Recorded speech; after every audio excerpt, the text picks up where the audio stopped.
And good evening, everyone. Welcome to another broadcast of Children of Primus's Frenzy Freestyle Sundays, their first episode for 2023. So, welcome everyone. Welcome all of our viewers, everyone who comments, everyone who joins in. Welcome everyone.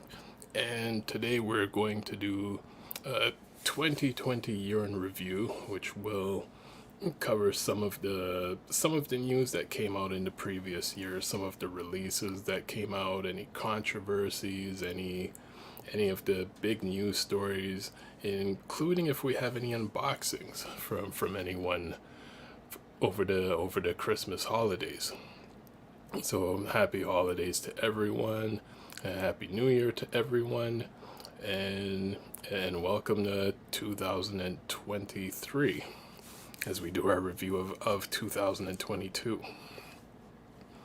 Well, as we're waiting for a few of the members to jump in, I'll slowly go over some of the current news.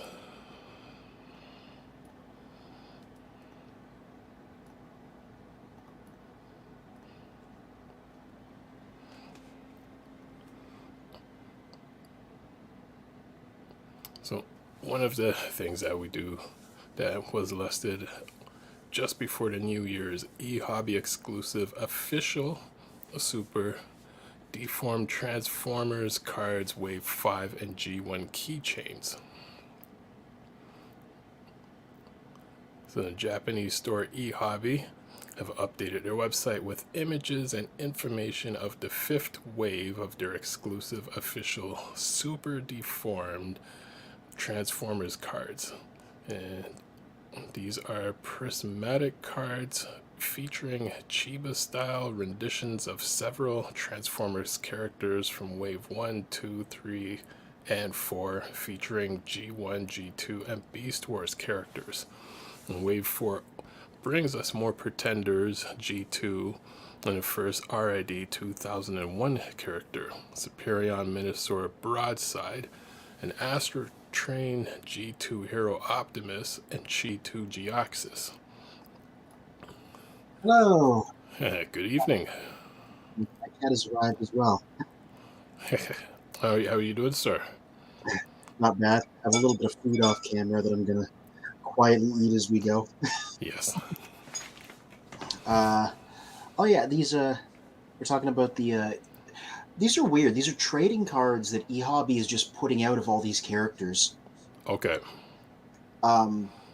And fans are fond of them because there are a lot of them are. I mean, there's some guys like you can see Superion and Minosaur there, but a lot of them are like obscure guys like Straxus and like Magna Convoy and all these like D-list eHobby guys. Okay. Yeah, Yeah. even says they have Stranglehold and Octopunch for some reason. Yeah, which I don't know those two characters. Oh, those are a couple of Decepticon pretenders. Let me just say, late Marvel G1 comic, early Marvel G2, Stranglehold was hilarious because he was never an important character, but he looks like a large wrestler man with a big mustache and no shirt because that's what his pretender shell looks like. So, Okay, I somewhat recall that character. yeah, there would be all these Decepticon group shots, and there would just be this half-naked man hanging out in the crowd, like with a big mustache, and it was really funny. That is really funny. And I'm like, at the time I said, I want to see this guy make his way into the live-action movieverse and just be a giant person. Mm-hmm. For sure they'd have to cast like some large wrestler for that part. Yeah, yeah, like any wrestler would do as the character. They just got to be able to put on a big like Sean Connery style mustache. Nice. Well, let's Yes, see what pep. what else we have in the news. Mm-hmm. I saw some stuff just today that dropped. A couple looks at a couple new Rise of the Beasts characters via Okay. Studio Series. And actually, just before we mention the news, Happy New Year, Merry Christmas, and how have you been? Pretty good. I took a couple weeks off work. Just relaxed a lot. Watched a lot of stuff, played a lot of video games, read a lot of comics. Why not? I'm just trying to keep my cat away from my food here. Oh, yes, I know how that goes. Yeah, that headline's funny because I feel like that's a typo. They said Starscream, but I think they mean Trailbreaker because Trailbreaker's the Wow. new one. Okay, because there is another news item that does have Starscream listed, but it's not under this Yeah, category. but yeah, I know he's got some official stuff out, and he's starting to make his way into people's hands. Trailbreaker. Okay. Uh, I don't have much of an opinion because I'm pretty thoroughly checked out of Masterpiece stuff, but I know there's been a buttload of third-party Trailbreakers in the Masterpiece scale. I saw a Mm-hmm. lineup picture at one point where somebody had like 5 of them. I'm sure D would probably have a lot of thoughts, but Yeah, yeah, because that is a character like there's been multiple releases of him over the last couple of years. yeah. And now the official version is taking a crack at it. Actually, I've heard different things. I guess I would question if there's multiple releases of Trailbreaker. Um, has there been the same for Hoist? Yeah, usually because one begats the other Right. since they're easy retools. I know the X Transbots one got repainted a couple times as TFCon exclusives. There was a Okay. yellow Trailbreaker and a red Hoist at different conventions. But yeah, you just give them a new head, replace the shield in the back with a crane, and there you That's are. it. Yeah, there you are. Yeah. Oh, that's who he's supposed to be. I see. I saw that New Age had put out like a random Inferno repaint, and I was like, he's dark green. What is he supposed to be? Is he a new character? But I'd never heard Interesting. that it was Shattered Glass Inferno before. Okay, so New Age H 46B Wildfire Legend Scale Shatterglass Inferno and Clear H 46T Backdraft and H 47T. What was it? Daedalus? The Legend Scale Inferno and Daedalus. Grapple Images. Hmm. Yeah. Yeah. I saw that, and I didn't realize who it was. I don't think there's ever. I mean, I'm sure Shattered Glass Inferno has appeared in the comics because they try and work in as many cameos as they can, but I don't think he's ever had like an official figure in the past. Okay. And what is So his character like in terms of, I'm guessing he would be a Decepticon in this case. yeah, well, an evil Autobot. I don't actually know. He's not in the IDW ones. I'd have to go back to the old BotCon comics, but I'm Okay. guessing, Right, you're correct. Yeah, it would be an evil Autobot. yeah. But it's sometimes the personalities were just inverted. So Inferno is an excitable warrior that likes to protect people. So maybe Evil Inferno is a chill guy that likes to start fires. That would be funny. If I was writing him, that's how I'd do it. A pyro fire engine character. Yeah, they had one of those in the movie verse. Power Core Combiners Smolder, I think the character's name was. Decepticon Okay, fire truck that likes starting fires. nice. Let's see what else we have in the news. Mm-hmm. By the way, if anybody can't tell, I have a ring light now, so my lighting is marginally improved. Yes, it does look a lot better. Yeah. Oh, I should read this. I think these all come from the same guy. There's one person who's archiving a bunch of Sunbow stuff, and he tends to post the shooting scripts for cartoon episodes. Okay, Yeah. This is the. I remember the most interesting thing to come out of this was he or she had the scripts for Five Faces of Darkness, and it added a new layer of interest to the whole thing with the Constructicons having that confusing origin, where it revealed that the scene where we see them building Megatron, the shooting script didn't call for them specifically. It just said generic robots, and it was a choice of the animators to draw them in. interesting. Okay, Yeah. but yeah, it's a. I guess you could say it's a either a bad choice or kind of interesting they would have picked those characters, not, backtracking that in a sense the storyline was Megatron had created them. Yeah. I mean, it doesn't resolve it, but it's interesting to know that the show's writers didn't plan for them to show up there. Yeah, Killing Jar, which everybody always says, why have none of these color schemes showed up in Shattered Glass? Like, there's a whole Ultra Magnus repaint there. Yeah. And there were definitely a few others. There was like a yellow Cyclonus, I think. Yeah, and I believe Scourge was also in that episode. Who else? There was a couple other characters except for Galvatron and Rodimus in this episode. Yeah, and like everybody got repaints, and they've never done figures of those, even though that seems like an easy exclusive. Yeah, that fully does seem like an easy exclusive. Yeah, I wonder if like New Age or whoever's done any of these, because they seem to be doing the obscure stuff. Well, now that we put the idea out there, I'd say watch within the next 5 years that there's going to be a Killing Jar line, Killing Jar line release of these characters. Yeah, it's from the Sunbow Marvel Archive website. Yeah, that's the website. Okay. Yeah, they just host a lot of, not just Transformers, obviously. All the shows that came out of the Sunbow Marvel collaborations, so like G.I. Joe, Visionaries, that kind of stuff. Okay. They just host like scripts and behind the scenes materials on there. Actually, Visionaries would be an interesting would be interesting to get a hold of in terms of like scripts and concepts. Cause I mean, people were into it, but it didn't take off as I guess as they had wanted it to. Yeah. History repeated itself in IDW Comics because they brought the Visionaries into the Transformers universe there. Interesting. There was a big event called First Strike. It was one of them big comic crossovers. Okay. About Joe Colton, the original G.I. Joe, going renegade and striking at Cybertron because he thought he needed to keep the world safe. Okay. And then one of the people that he's working with, Garrison Krieger, who was from the 90s G.I. Joe line, like the Sergeant Savage stuff, reveals that not the entire time he's been Merklin from the Visionaries, and this was a scheme to teleport the Visionaries to Cybertron because their planet's dying.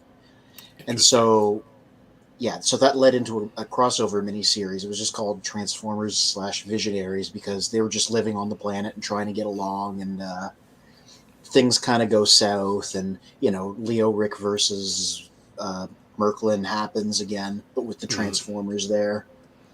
Okay. But then it didn't go over too well. For one thing, they decided to kill off Cup for shock value. Like they had one of the evil Visionaries do that. Okay. Yeah. But yeah, the miniseries ended. People didn't really like it very much. And then IDW itself, this was like its last year. So like the Unicron stuff happened not long after. Okay. Did they have any updated toy releases for Visionaries? No, this wasn't a Hasbro thing. This was IDW just doing what they did with the license. I have them over there actually. There was a new Leo Rick in the little Revolutionary set that was an SDCC thing. Okay. Let me go get him. He was a retool of G.I. Joe. His accessories are in a bag somewhere, but he came with his like banner and whip. I just don't have them out. Oh, nice. Yeah. And this is notable because his helmet's a little wobbly. They redesigned him in the actual IDW comics. This is just his classic design. Okay. Yeah, but yeah, so it did lead to exactly one action figure in a box set. One. Helmet doesn't want to stay on straight as I try to adjust it. One character. Yeah. But yeah, he had his banner and his whip and whatever. He came with it was the same set that had like Rom the Space Knight, and Roadblock from G.I. Joe, and Matt Tracker from Mask, all done in this style. Okay. Yeah. Let's see. What else do we have for this week?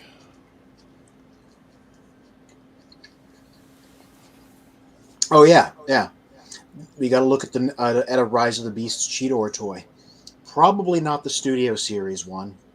Um, ooh, hi, you're large now. Yes. Yeah. And people have pointed out it shares some engineering with the Kingdom mold, uh, in like side by side photos.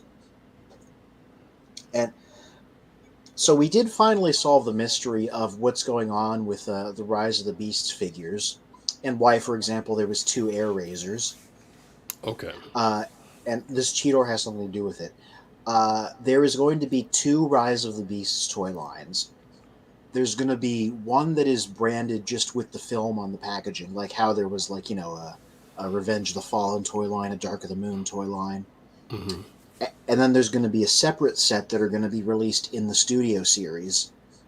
So every character is going to get two figures.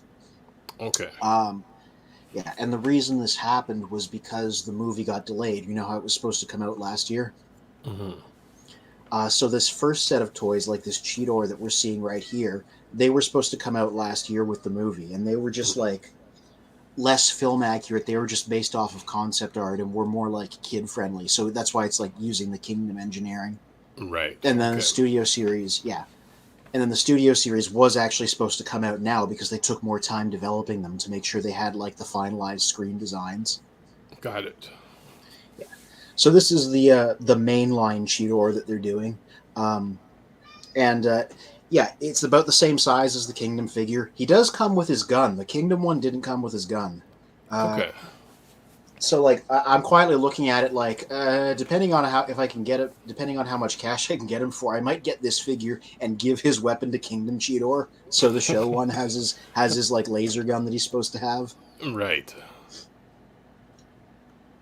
But yeah, so this is a newest look. Probably not terribly accurate to what he's going to look like in the movie, but definitely kind of close. Okay. Yeah, and speaking of that, the Wheeljack figure that everybody was hating on turned out to be from the non-Studio series line. So there's probably it's probably going to look generally the same, but that's not Mm. 100% what he's going to look like probably in Okay. the movie. Well, speaking of yes, speaking of Wheeljack, 'cause I know Oh, there was another image release of him.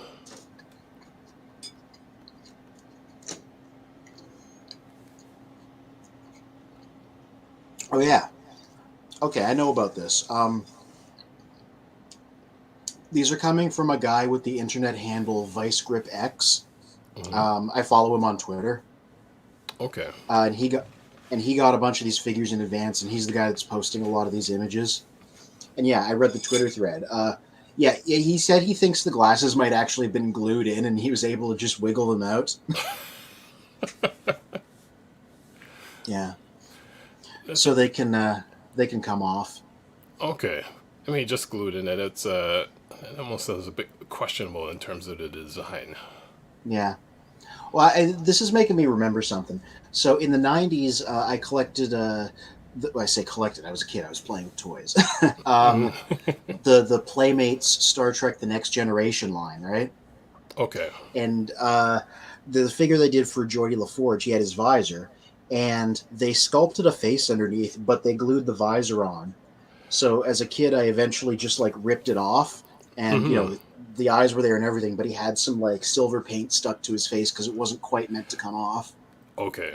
So this is just making me remember that. That This that came is off funny. cleaner, obviously, but Which I mean, as a child, that would have been scary. Taking off Jordy's visor, and then there's like nothing behind it because the intention was for the visor to never come off. yeah. But it was weird though because they painted the eyes and everything, right? Like they were like blind eyes, but like there was deco there, so Okay. I I remember reading that later releases of them, they just stopped gluing it because they realized everybody was just pulling it off.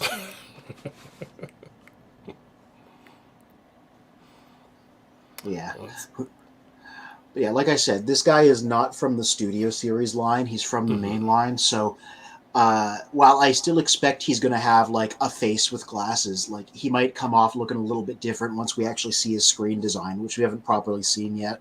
Right. And I'm surprised I didn't see as many. as many posts and threads of people making fun of this images than initially, when they came out and questioned why did they do that to Wheeljack. I think the internet hate machine has burned itself out on this already. Yeah, I mean that's kind of a good thing. Yeah. I just want to see what he actually looks like in the movie, how he's performed, how it actually looks in motion, instead of looking at photos of like a non-final toy. So, Yes.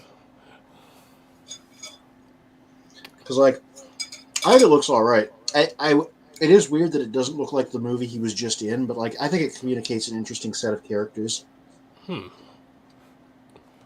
Yeah, I mean it is always a question of waiting to see.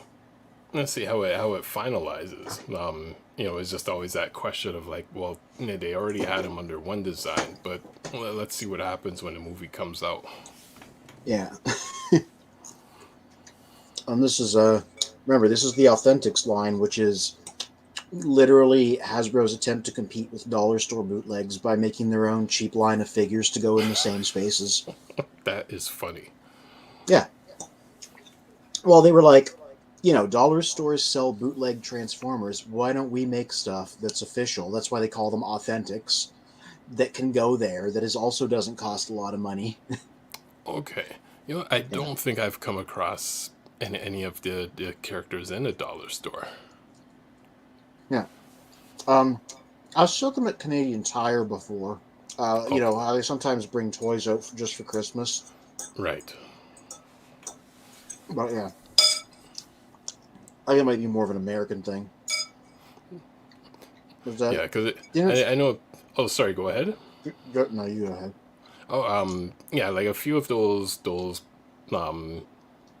stores that kind of sell a bit of everything, that kind of has those random toy shelves, like the Odd Time, like they may have something like this.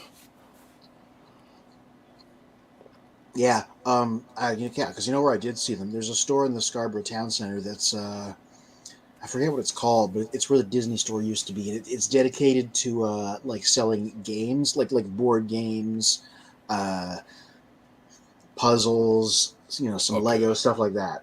Right. And they have some Transformers there, and they're kind of a weird set. And I did see some of these Authentics things there too. Okay. I think the alpha ones are like the biggest ones. They're like 6 inches. And the interesting thing is they'll do the same designs and like upscale and downscale them. So we've seen this Starscream before. He just used to be a tiny guy instead of a big guy. Okay. So it's like how knockoffs will either be undersized or oversized. They're just doing it themselves. that is funny. Hey, the expected third seeker. I'm already predicting people are going to be mad because you remember how Skywarp didn't have his guns and he just had that weird tuning fork thing? I don't recall. Well, he did. Okay. Because so they did Starscream back in Kingdom, right? And then they did Skywarp in the first wave of Legacy, and he didn't have his null rays on his arms. He came with a little weapon that was kind of shaped like a tuning fork because that was the wave that Core Hot Rod came out in, and you were supposed to be able to build a giant sword with him and Skywarp and Iguanus' stuff. And Hot Rod's got the top of the sword. That's why the figure has the sword. Okay.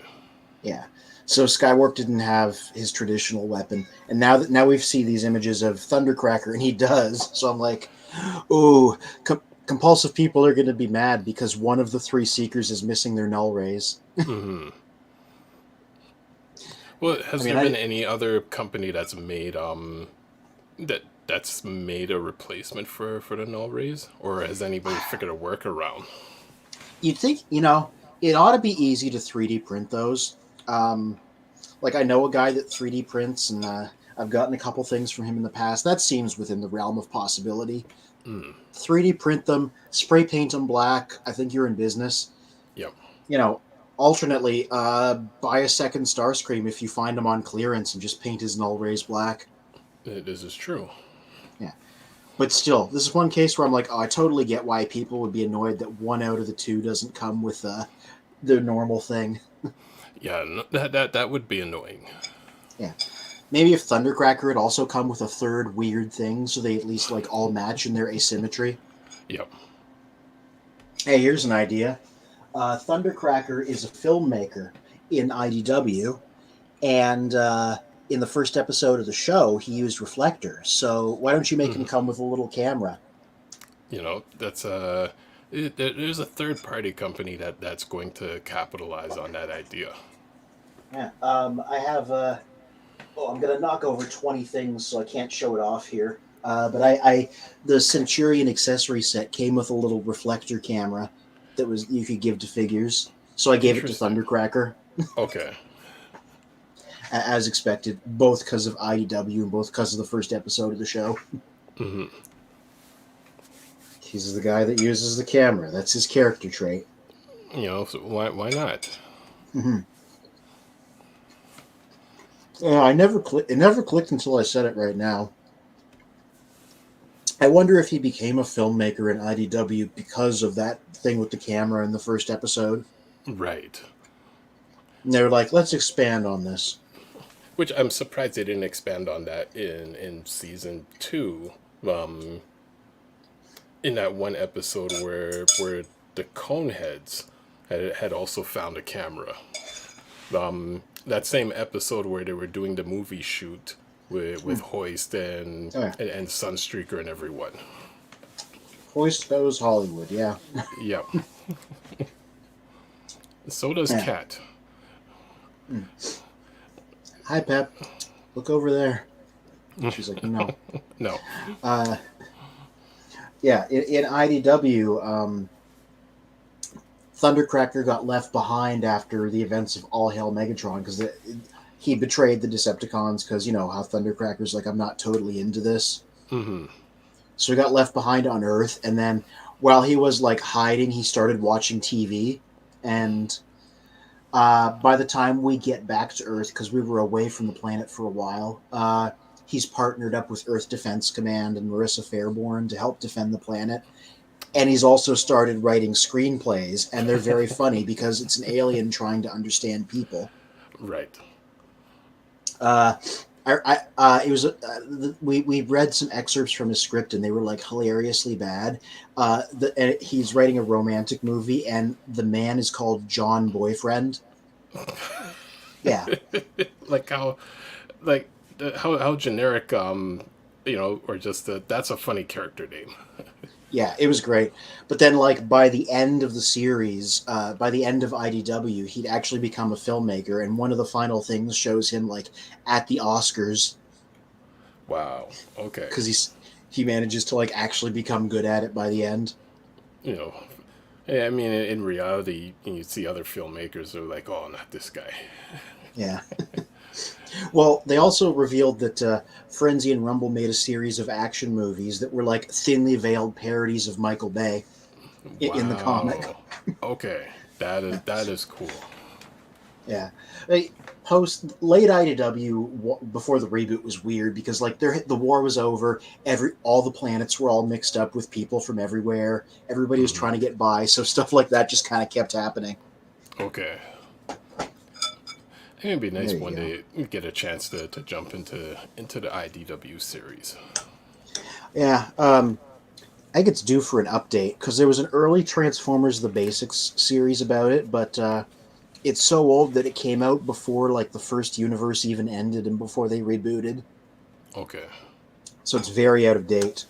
There's a lot to talk about. They started in 2004 or 5. They ended in like 2019 before switching over to the new thing. So it's just a long running continuity that just kind of kept going. No, that's very cool. You know, Yeah. I mean, G1 wasn't able to survive that long. Yeah. And that's why it's not even like they set out to be strange. It's just when it's been like once you hit over a decade and you're still writing stories in this universe, things just kind of naturally go to weird places. Yeah, because oh, sorry, go ahead. was going to say, like, right at the beginning, at the very start, Simon Furman was brought on to start it. And it was very much just G1 again, like, on purpose. So Okay. we went all the way from that to, like, here's the Visionaries and Thundercracker's a filmmaker, and, you know, the war's been over for a while, and Lost Light is happening over here with Hot Rod and his crew jamming across the galaxy. Yeah, because I mean, 'cause I was going to say, at a certain point, you either somewhat run out of certain ideas, or it allows you to explore other ideas that may have missed. You know, ideas that they may have had years prior that were, you know, missed out, and it's like, why don't we explore this and go these different angles now? Yeah. I get paid dividends because, like, Earthspark, like I said, it seems to be heavily based on, like, the latter day IDW stuff, you know, Okay. after the war had ended and Megatron became an Autobot, and everybody's trying to work together, but it's complicated. Like, What has anyone been saying about Earthspark recently? it's a mixed thing. Uh, Pretty much what I said. Like, a lot of it's better than like a lot of stuff like Robots in Disguise 2014, which was like a lesson of the day show. Hmm. But it's not quite as good as like Prime was or Beast Wars or whatever. Because we've only basically seen a chunk of a season. Everybody's saying we got to just give it time. Right. Um, the example I see brought up is Avatar: The Last Airbender, which is like a very well regarded kids cartoon. Um, how at the very start of the show it was doing like lesson of the day type episodes, and 4 seasons later it had become something completely different. So Okay. people were like, let's see where this goes, you know. And I'm the same way. You know, there was another cartoon. I don't recall what the cartoon was, but I do remember it kind of changing the format in the same way. Whereas like whatever episodes they had in the initial series had that, you know, had those teachable moments, and then it just Mhm. slowly transitioned into something completely different. That was just making me think of Reboot. um, Okay. it's funny because Jess got me a Reboot t-shirt for Christmas, just in a big pile of stuff. Nice. First 2 seasons of that show were sort of light and non-serious and lesson of the weekish, and then a big event happens at the end of the second season, and suddenly going into the third season everything is much more serious because stuff got real, and then it went through a bunch of story arcs like it was an anime or something, and suddenly it's Okay. become completely serious. Yeah, I have not watched Reboot Yeah. since it came out like years ago. Yeah. I believe it was out the same time when Beast Wars was out. Yeah, they ran basically beside each other. Same company, Hmm. Mainframe, made both shows, so Okay. they were like sister shows basically. Right. Um, Famously, sometimes because you know it's expensive to make CGI stuff, something like a prop or an element of one show would show up in another one. Um, very first, I didn't realize this for a long time. Very first episode of Beast Wars, we see Beast Wars Megatron before he gets his Earth mode, and he has like a totally different design. Um, Oh. Okay. And then people were like, "Oh, you know what that is? There was a giant robot in one episode of Reboot. They stole that CGI model, painted it purple, and stuck Megatron's head on it, and nobody was the wiser." Wow. Okay. Real old-fashioned Star Trek-esque prop reuse, but it's computer-generated stuff between those shows. Wow. That I mean that's cool information to learn about years later. Yeah. There was a third show they did called Shadow Raiders, which, well, you know, I haven't watched it recently, but I loved it back in the day. It was a big science fiction space opera about a Okay. bunch of planets at war. And I remember there was an episode where a rat crawled by, and I was like, that's just the rat trap rat mode from Beast Wars shrunk down. Like, they just fully copy pasted that and moved it over one computer. And I'm like, all right, you already designed a rat in your other show. So, you know, Why not? Yeah. yeah, That's cool. yeah. But yeah, I mean, I always tend to avoid spoiling plot twists, but maybe because it changes it. Bob was the hero of Reboot, like the Guardian who was there to protect it, right? Hmm. And the second season ends with the bad guys pulling a gambit and like exiling him out of the city it takes place in into a whole other dimension. Uh, Okay. So we go into the third season with our hero gone and Enzo, the little kid, having been given the programming and technology to be, a guardian the way Bob was. But, he's a little kid. He doesn't know what he's doing. Right. And, now that they're like, well, now that the main hero is gone, us bad guys are going to stop being like funny comedic relief and actually make serious plays to take over. And that Okay. just like totally changed the tone and direction of the show in like a way that back at the time was like really weird and interesting. Like, this became like a light show, and this changed from a light show to like a serious show in the course of one season. Well, I'm guessing when Bob came back, is that when they gave him facial hair? And was that Bob or a different character? Oh, that wasn't Bob. That was Enzo. Because, like I said, a lot of stuff happens during that season. Okay. It, God, I don't want to like. I'm like, how do I quickly sum it up without having to explain a bunch of stuff from the show? Right. He accidentally gets exiled as well because they'd have those game cubes, no relation to the Nintendo system, Right. that would land on the city from time to time, Yes. and he gets trapped in one because he loses the game and manages to pull a scheme to like avoid dying because like it's your life basically. Hmm. And so he winds up having to travel across the internet because this is set inside computers to try and make his way back home, Okay. and time skips him into being an adult, right? Okay. So it's Yeah, I another way didn't. the show became serious, right? Okay.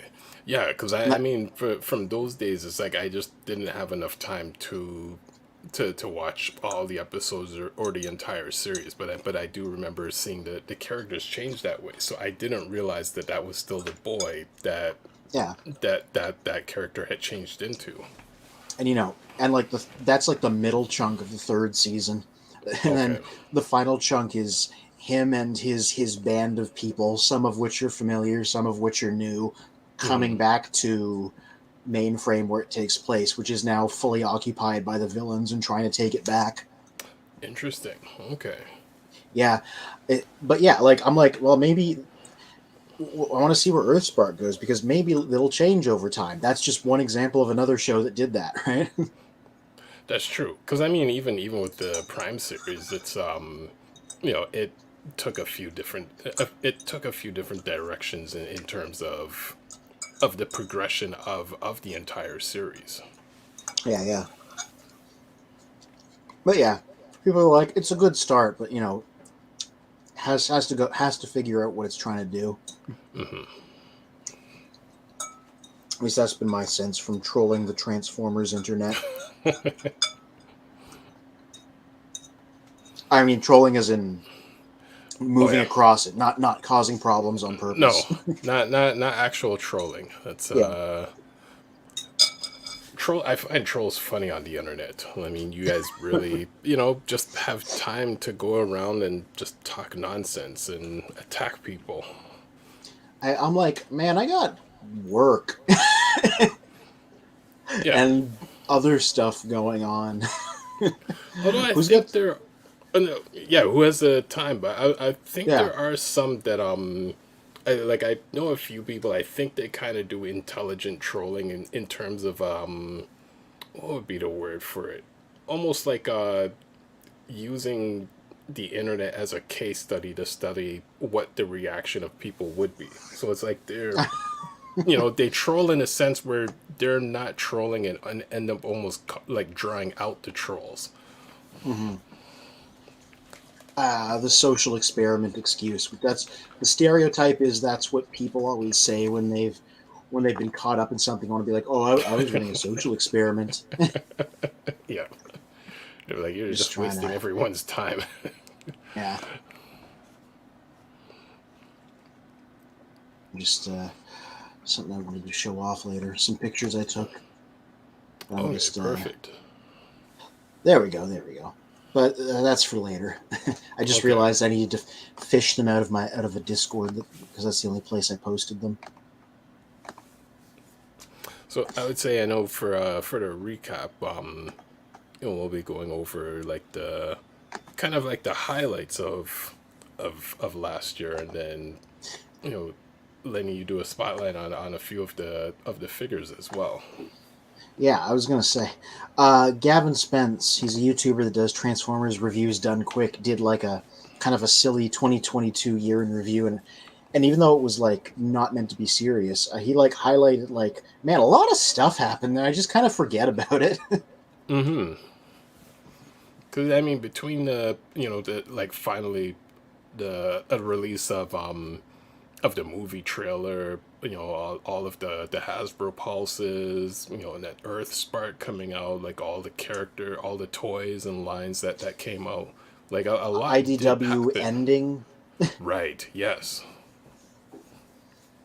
The set, a lot of people are like bummed out because it ended on the second Shattered Glass miniseries because that's the last thing they published. People are like, that's kind of a not a great way to go out because Mm. Last Bot Standing was actually supposed to be the finale. It's just like these comics were packed in with the toys, so they wound up coming out later.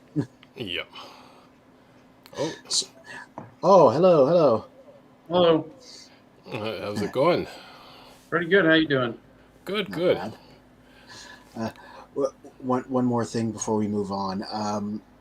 The final page of the final Shattered Glass comic is Shattered Glass Soundwave looking out into the sunset from behind. So some people are like, this is how IDW ends, with Soundwave's ass.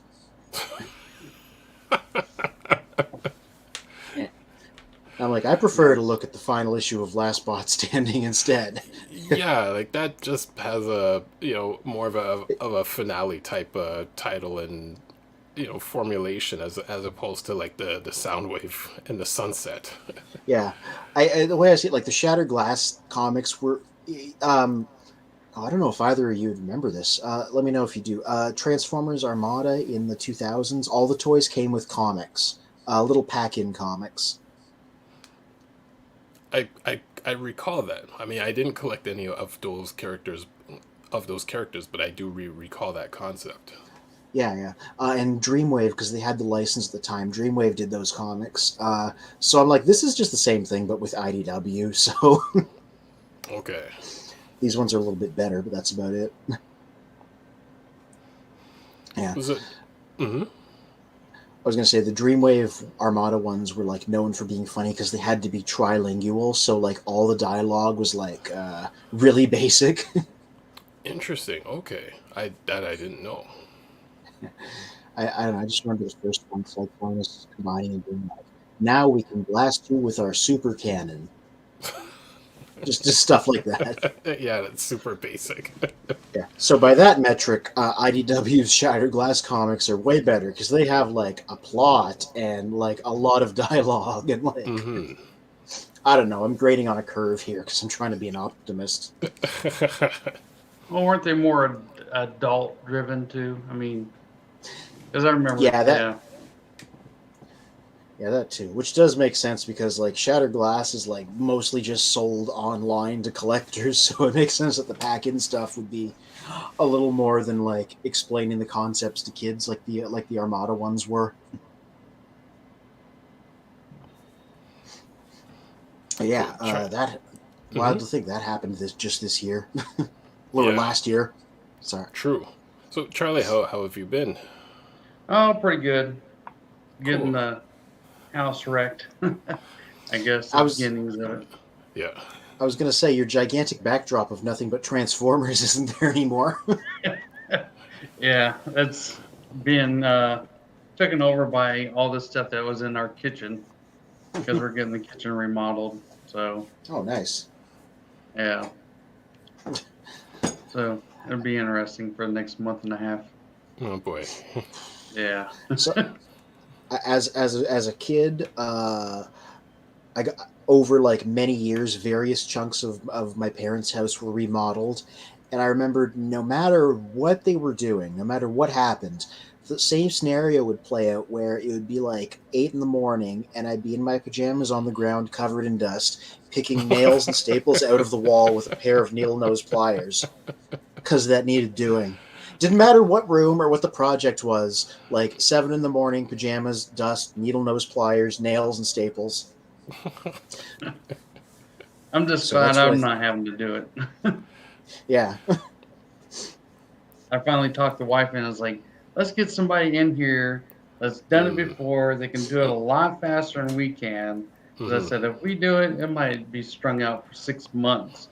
Yeah. Yeah, Yep. yeah. Yeah, I know. My dad and his best friend were always like big DIY guys, so they'd always tackle these projects together. Okay. Yeah. I like doing it, but anymore, I'm just like, I just want to get it done and over with. Oh It's true. yeah, yeah. It's like I don't like paying the price, but at least like because we had an issue with our house where they had to replace the tile, and half the floor was on concrete, and the other half was on wood. Well, in that spot, the tile we had previously had cracked, so the contractors had to come up with a way like of putting something down to prevent it from cracking or whatever. So Okay. I was like, oh, thank goodness. Yeah. So any Transformers for Christmas or as presents? Yeah, I got that jazz. I can run down and get it. I got that recently, and then I got the KO oversized the Sharktacons, Oh, that's a Okay. good yeah, idea. and which were $45 for the pack, which I'm super impressed by because I think I bought two of the normal 86 Studio 86 Sharktacons, and they cost like in the states it was like $22 to $24 a piece. Okay. And then I've seen the pack, and they were on Show's Eve for $35, and I was like, kept putting it off. And then the price shot up to 45, and I was like, I better jump on them. Okay. So I was like, if they keep going up or they run out, I'll be kicking myself. Yeah. So How big are those guys compared to like the 86er? they're like almost double the size. Oof. I'll Yeah, run down and get a couple, and I'll show you. Okay. yeah. I was gonna say, one of the reasons that I like going to TFCon, like I've said before, is even if I'm not buying things, getting a chance to see all these weird G1 figures. Yes. And I remember seeing a Generation 1 Na in a display case there, and I was like, I didn't realize he was huge. Like, Mm-hmm. you expect him to be like maybe the size of a deluxe, but he was like big. And Yeah. so I was like, maybe these oversized ones are like the size of the Generation 1 original. We'll have to see, but yeah, it's true. Just like going to the last TFCon and especially seeing a lot of the newer characters, because like I'm used to the G1s or getting a chance of seeing characters I didn't see back in G1. But Yeah. the newer characters, and like, okay, the size of this character in person is quite impressive. So now I understand the pricing and why everyone's like, sonning after that Yeah. character. Yeah. I remember the Power Dashers, which are like rare mail away figures. I thought they were bigger because I'd never seen any photos that compared them to things. They're like this big in real life. Yeah, they're not that big. Yeah. They're like the size of a modern core class figure, I think, which was like that was the bigger shock, that the Sharktacons were gigantic and the Power Dashers were really tiny. Mm-hmm. Oh, Actually, let's, hey. Well, that's a good point of oh, comparison. Yeah, we're just there going to we blow go. up your image. Yeah. Oh, wow, okay. No, Yeah, that's very that's very yeah. impressive looking. Mm-hmm. How's the like Well, quality of the big one compare? it's probably, I would say, if not the same, better. Like all the Hmm. joints are like super tight and everything. Materials feel good too. What's that? Materials feel good too. Oh, yeah. I would say like I would have said that they're probably from Hasbro, if anything. Oh, and it's funny too because like for the cheap price that you were saying, where like it costs like maybe the price of one and a half for three of them. Like I would have been fine with them being like a little bit janky, but like if they're not, that's just a plus, you know? Mm-hmm. Right. Here's the one transformed.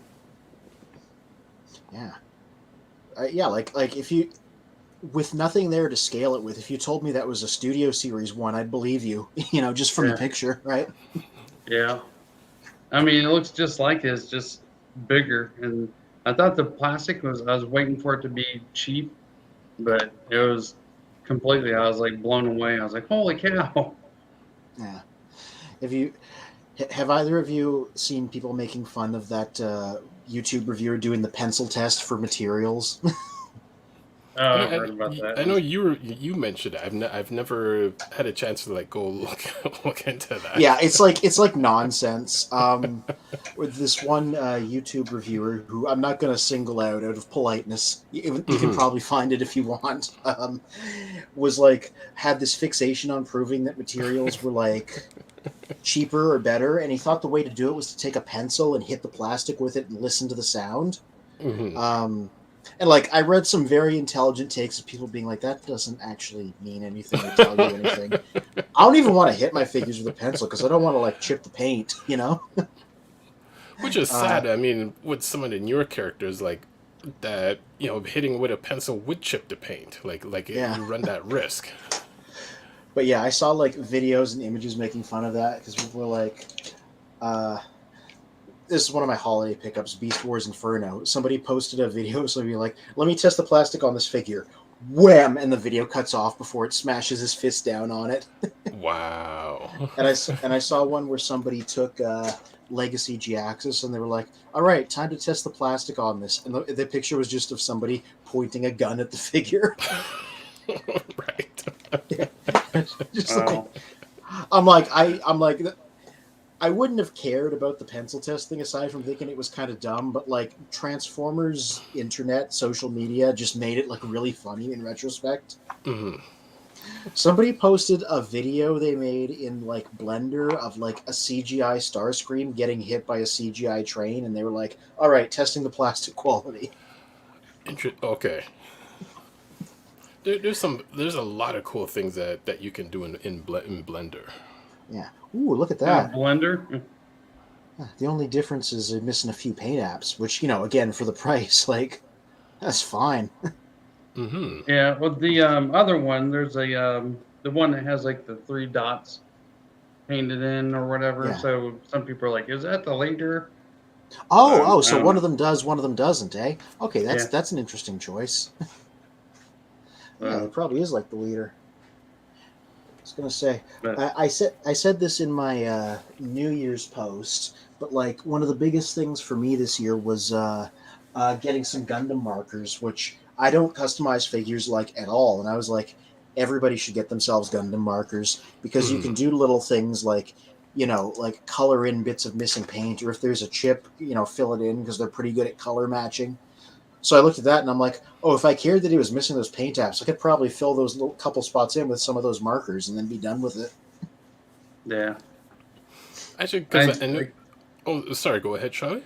I was going to say I customized quite a lot with the Gundam markers. They're pretty good. Yeah. What range of colors do the markers come in? Um, I'm trying to. I'm looking around because I'm like, where the hell did I put my pack of markers? But a lot of them, and if you really want to get granular, all the colors have specific codes. Mm, Um, like the big important one is the generic silver that they do is the same generic silver that Transformers use, so it's an exact color match if you want to give them that. okay. Um, like the pack I got, the yellow matched the yellow on Flame Wars crest perfectly because mine came with a big paint chip, and I was just like, all right, it's not even a thing. Just color that in, and I'm good. Okay. Uh, Kingdom Optimus Primal has a problem with the white paint on his legs scraping off.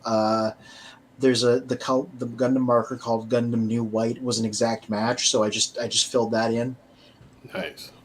because like I got a silver and then I got a generic like pack of like I think 5 or 6 of them that's just a bunch of colors.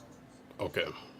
Yeah, and that did me fine. So yeah, strong recommend everybody just pick up some Gundam markers. Get a silver one, get a pack of a few different colors, and stop worrying about paint because you can fix it.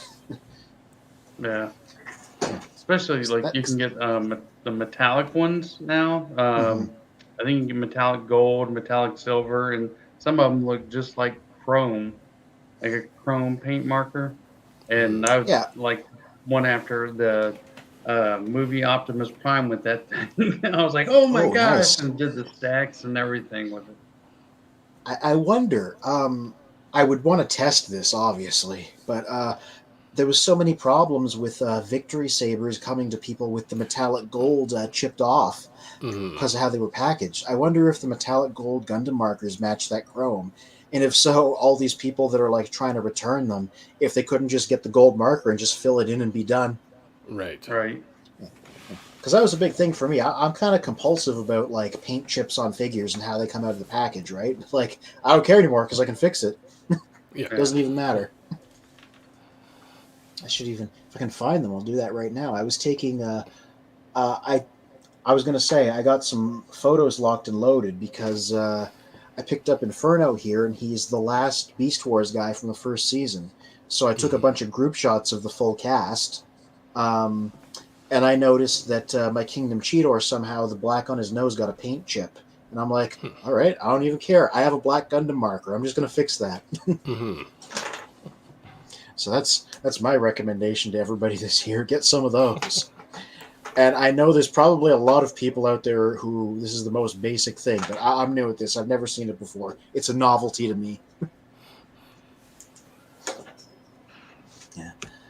Maybe since I mentioned them, I can... Yeah, Professor D says the Sharktacon with the red is Gnaw on YouTube. Yeah, that would make sense. Okay, so then I guess the other Sharktacons are just the clones, or just Sharktacons. Yeah, just generic Sharktacons. Yeah. In fact, while I'm here, since I mentioned them, maybe I can screen share and show the couple of photos I took. Like, they might be in tomorrow's review or they might not. I just took them for the heck of it. Okay. Yeah. And it had to be 4 of them because I can't load up all 14 people in my photo studio. There is just not room. Yeah. So, first of all, that's all the Season 1 Maximals. Okay. And then it's the robot mode version of them all. Nice. And then, because I just got Inferno, that's all the Season 1 Predacons, which are only just now complete. Okay. And then there's the robot modes. Nice. Okay. Yeah. And let me just tell you, like, this is the best thing that happened this year because I'm like, even back in the day, I didn't have the full cast, because, you got whatever toys you did as a kid. So Yep. just having the full Season 1 cast on both sides is, like, incredible, to say nothing about them being, like, updated, show-accurate versions as opposed to the originals. So I think getting to finish this... Yeah, well, he's Season 2. That's why I'm like, this is a Season 1 group. Oh. Yeah, like they put out a couple Season 2 guys already. They did Ravage and Transmutate, but like they haven't put out most of them. So this is just Season 1. Yeah, I mean, I hope they do the other seasons. Like the other 2 seasons had less new characters to do. Like the 14 in Season 1 that it took them a toy line and a half to get through. It wouldn't take them as long for the rest of them because there were fewer new characters each season. So I think they can do it. I think it's an achievable goal to do every character that was in the show, including like their new bodies and stuff. So I wonder if they're ever going to come out with the combiner with like the elephant. I think it was an eagle and something else. Oh, Magna Boss. Right.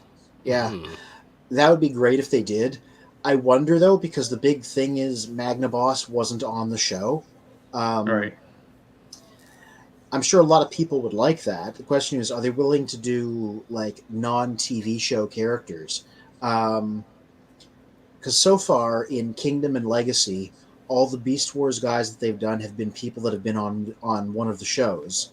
And then the few times where they did, like... they did do a few characters that weren't on the show that were just in the toy line, like Grimlock here, Beast Wars Grimlock. But like he was a repaint of Dinobot. So the only non-show guys that have shown up are guys that are repaints of the TV show guys that got brand new figures.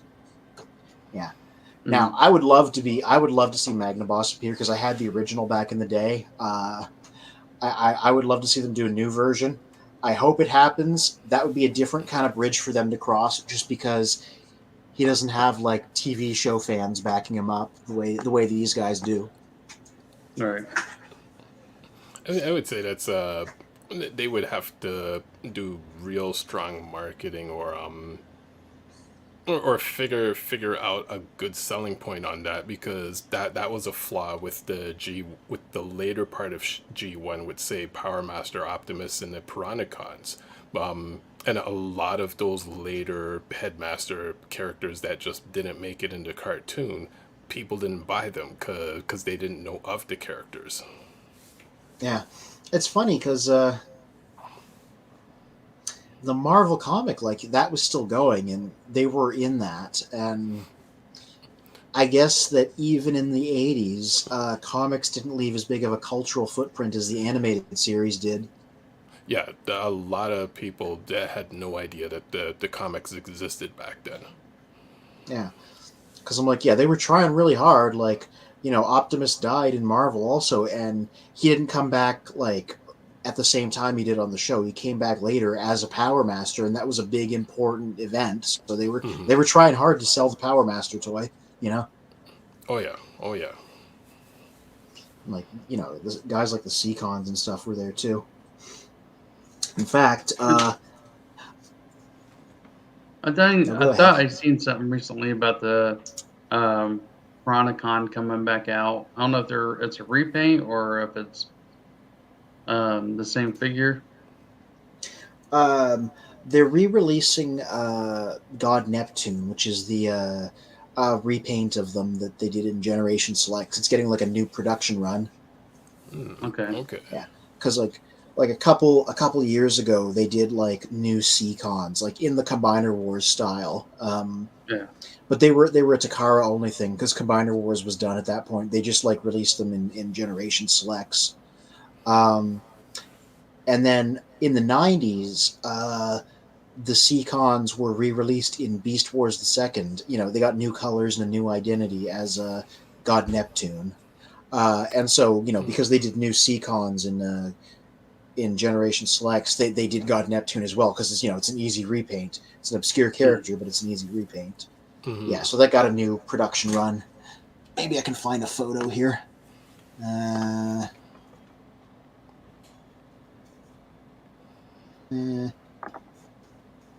TF Wiki. No, I don't care about Neptune, the actual god. Yeah, here he is. Let me. Right. Yes. Yeah. So yeah, this came out in the 90s. It is just Piranacon in a new color scheme. Also, they Yeah. didn't release Nautilator again, so it's missing him. And then Well, the that's guy that's interesting. That they only released 5 and not 6, because that was the yeah whole point of his character, that he was also a target master combiner. yeah yeah. Nobody's really sure why they didn't bother. But yeah, this guy here, this is the new one that they did in Generation Selects, and it's getting a second production run. Because again, they did a Piranacon, so they're like, let's repaint him again. So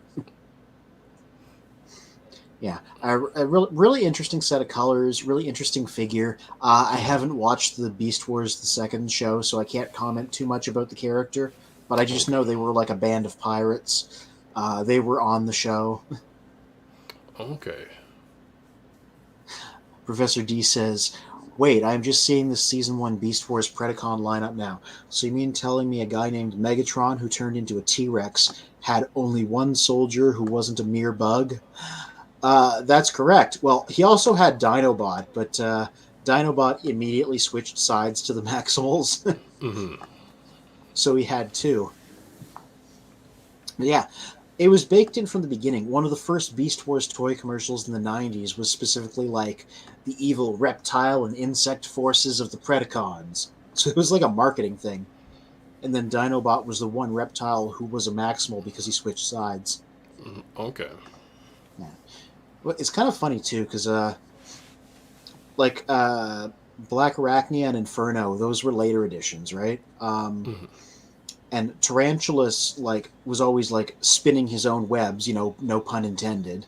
Like he was scheming a lot, so he made Black Arachnia a spider specifically because he wanted like another underling for himself. and then they tried to do that again with Inferno, but they had accidentally scanned an ant instead of a spider. Okay. So yeah, it was sort of by design. Gosh, you're right. Every other Predacon was an insect, because Quick Strike was half snake, half scorpion, and Rampage was a giant crab, which is, bug adjacent. What's the story for half snake, half scorpion? Oh, he's a Fusor, same as Silverbolt. Their pods landed and they got damaged by the gigantic event that made the transmetal, so their scanners didn't work properly, so they scanned two animals and they came out like as a mixture of both. Okay, interesting. Yeah. Let me find Quick Strike's design, because it's kind of funny.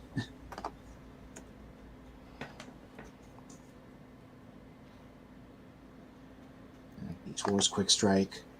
That's his robot mode.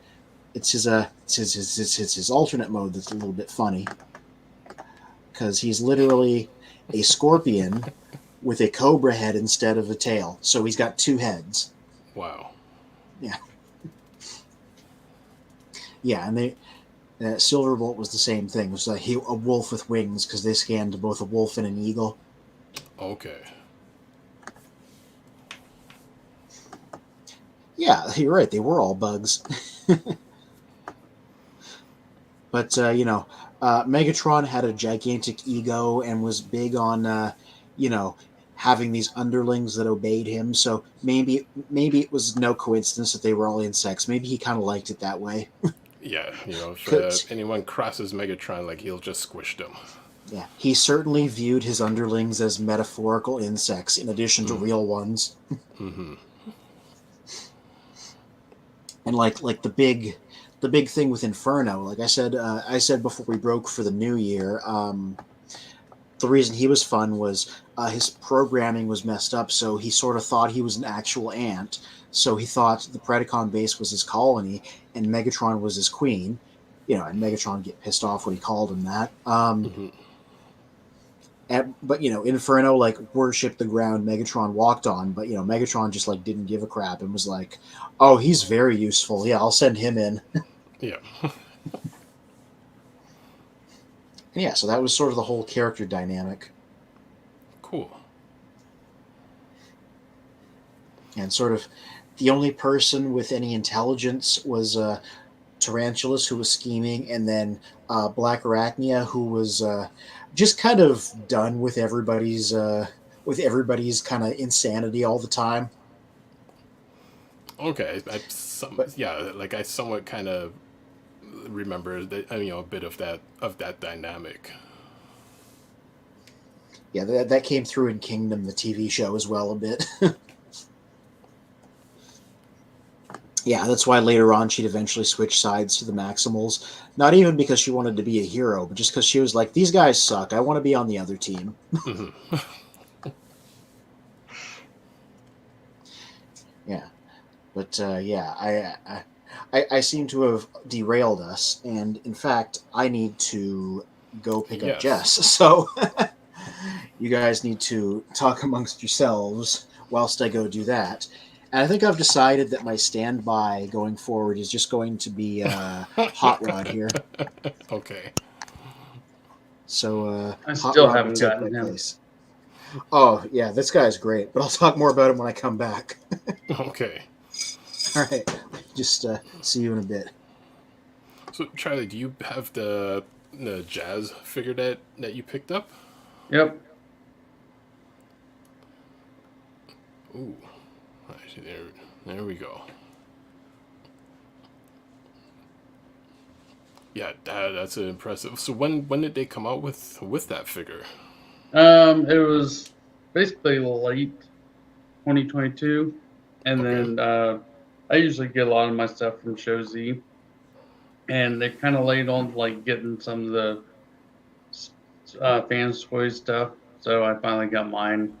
Like, was it last weekend, or a couple days ago, or whatever? Okay, so, cool.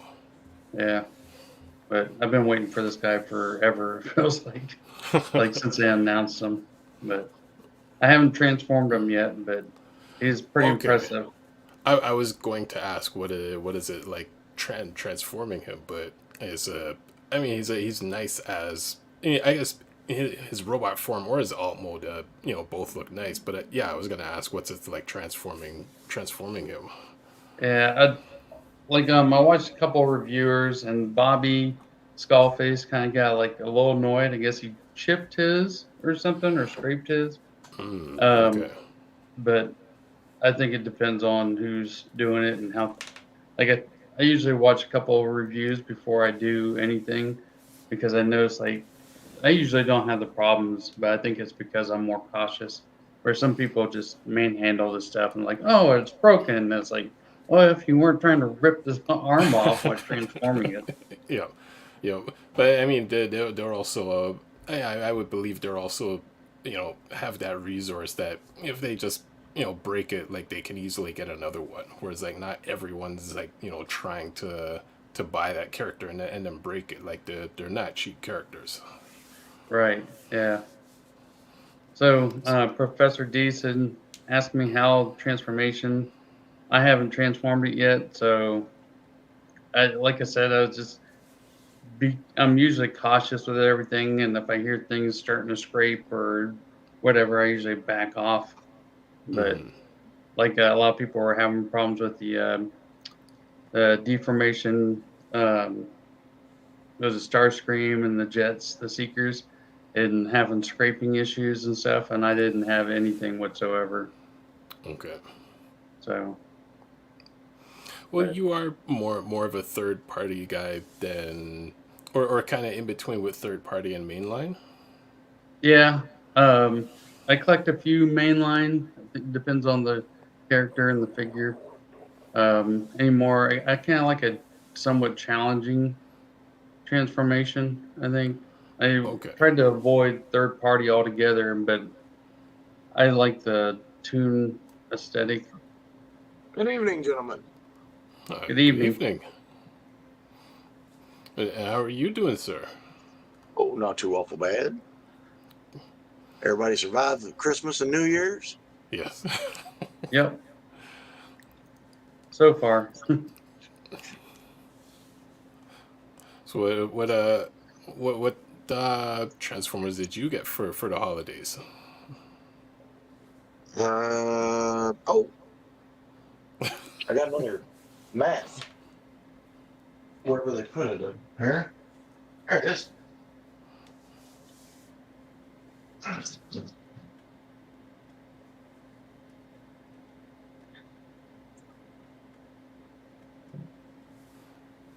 Holy cow.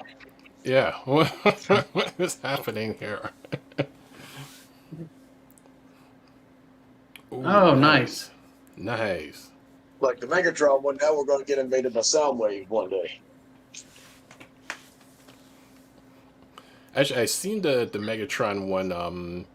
Which store was it? I believe it was a GameStop, but I was in the mall and I saw it. I'm like, oh, that's so funny. Like that's the same one that Bill has. Yeah, this one was on sale 50% off, so I grabbed it. Why not? Oh, 50%.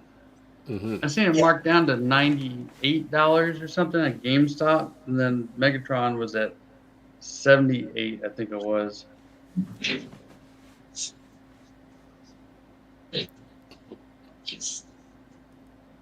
Nice. Good evening.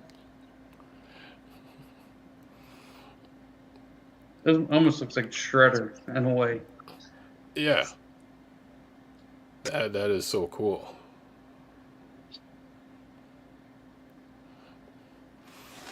That's pretty cool. Well, I'm wondering how the... Oh, sorry, Charlie? I was going to say, now he's going to make the body to go with it. Mm-hmm. Well, I wonder how the sound is going to sound, the synthesized voice for Soundwave. Well, I don't have any AAAs. Okay. I gotta pick some up and I'll get that. We'll figure out what it sounds like there. And cool. What other goodies did you get for the holidays? Transformers related? Nothing Transformers related. I got a PS5. Ooh, okay. You know, everybody's talking about that. Is that my? Yep, that's the mic. Get that up and over. So, did you get the jazz before Christmas? Jazz? Bill? Yeah, What is that? that's a Fans Toys jazz. No, I didn't get him. Okay. Some people are asking how the transformation. I haven't transformed it yet.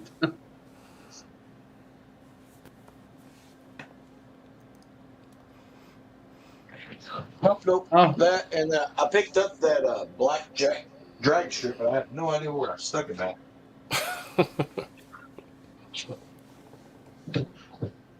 Should be here. Oh, yeah, there it is. Shadow strip. Oh, okay. Yeah, I saw a lot of people talking about that character, but I've never seen any of them in the stores. I have not seen Crasher yet.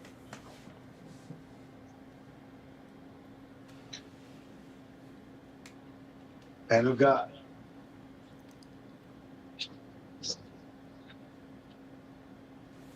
this is the box that I'm sending to Courage.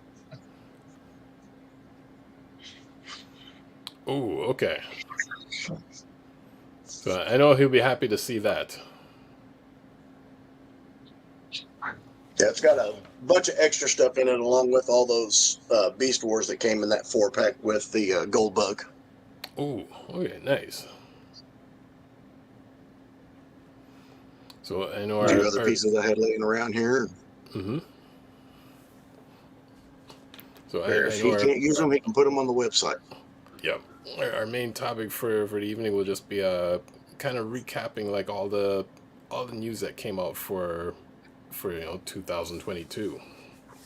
You know, between the IDW ending, the movie preview, like HasLabs, and just like all the stuff that happened within the year. Have you seen where HasLab is doing a recall on Victory Saber? No. Interesting. Yeah. Remember all the crap that people were putting up with? Yes. Yeah, they're asking for everybody to send them back in, and they'll send you a different one. Well, I mean, you know, they rushed to get it out there. Like, why didn't they just kind of, scale back for the moment, focus on the quality and then send it out? Right. They were in a rush, and it showed that it was a rush. Mm-hmm. That's unfortunate. But I mean, at least they're honoring the at least they're honoring the customers that of doing the recall, as opposed to like others will just be like, well, that happened, you deal with it, and you already bought it, get lost.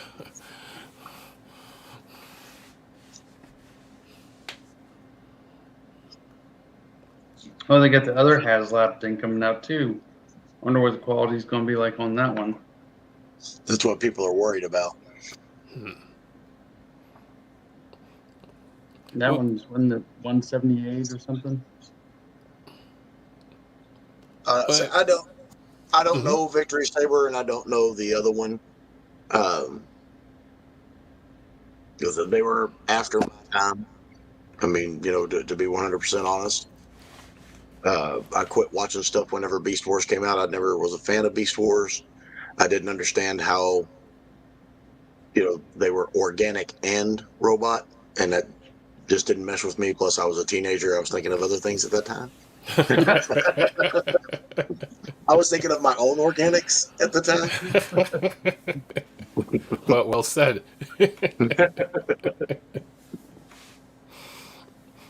Well, I know, like Victory Saber and I believe the other characters were the Japanese continuity, and only like few people that, or actually in a sense, only one person I knew back then had had VHS copies of the Japanimation series. Like no one else knew of it or had any access or copies to it. So I barely know the storylines or the characters as well.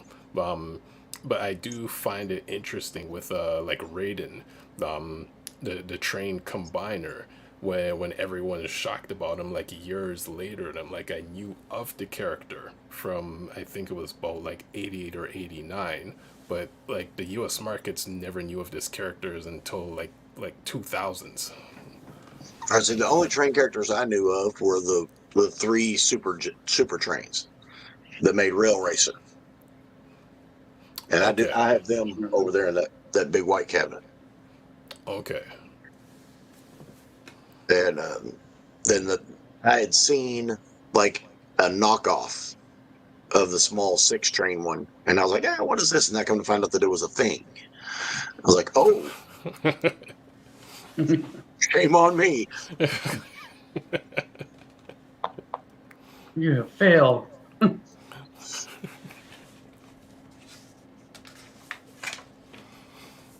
No going outside to smoke anymore. No. Oh, interesting. I haven't had a cigarette since New Year's Eve. Nice. Well, Nice. Congratulations. I finally found one of these that didn't gag me. So It's that. Mm-hmm. you can adjust it. Usually it's too much. When you take a draw off of it, Okay. that would cause me to start hacking everything. But this one you could dial down how much it gives and how much it doesn't. Well, I work with them guys that are like taking big power hits.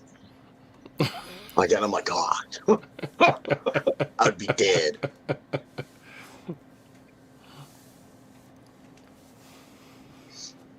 So year in review, huh? Mm-hmm.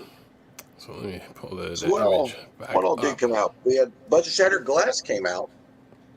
Mm-hmm. Bunch of the Shattered Glass characters came out this year. Legacy, Yep. the last phase of Kingdom came out this year.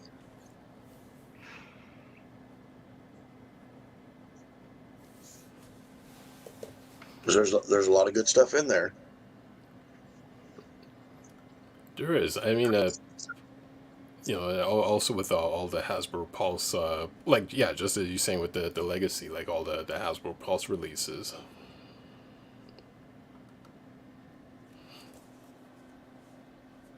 I had that Christmas Optimus Prime. I still have yet to get that. Oh yeah, the one with the red rocket. Right. Yeah.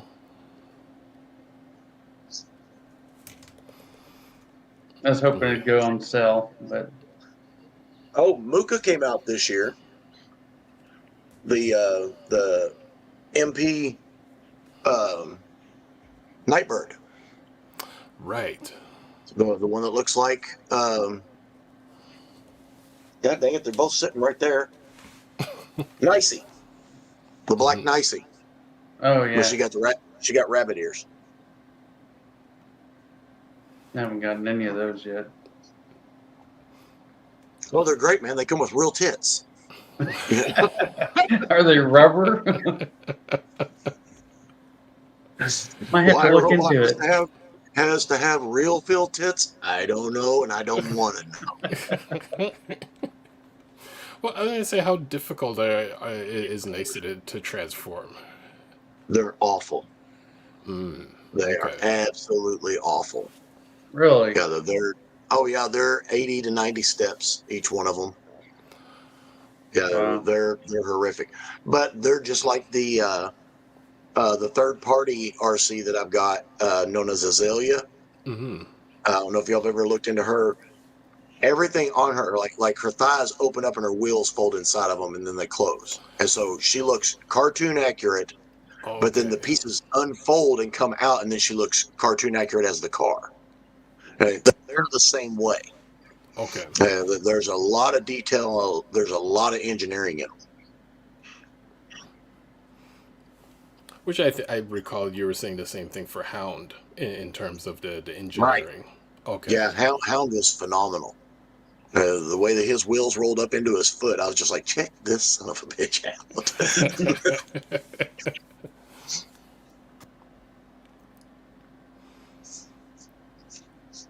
Yeah, they come up with some interesting transformations in the last couple of years.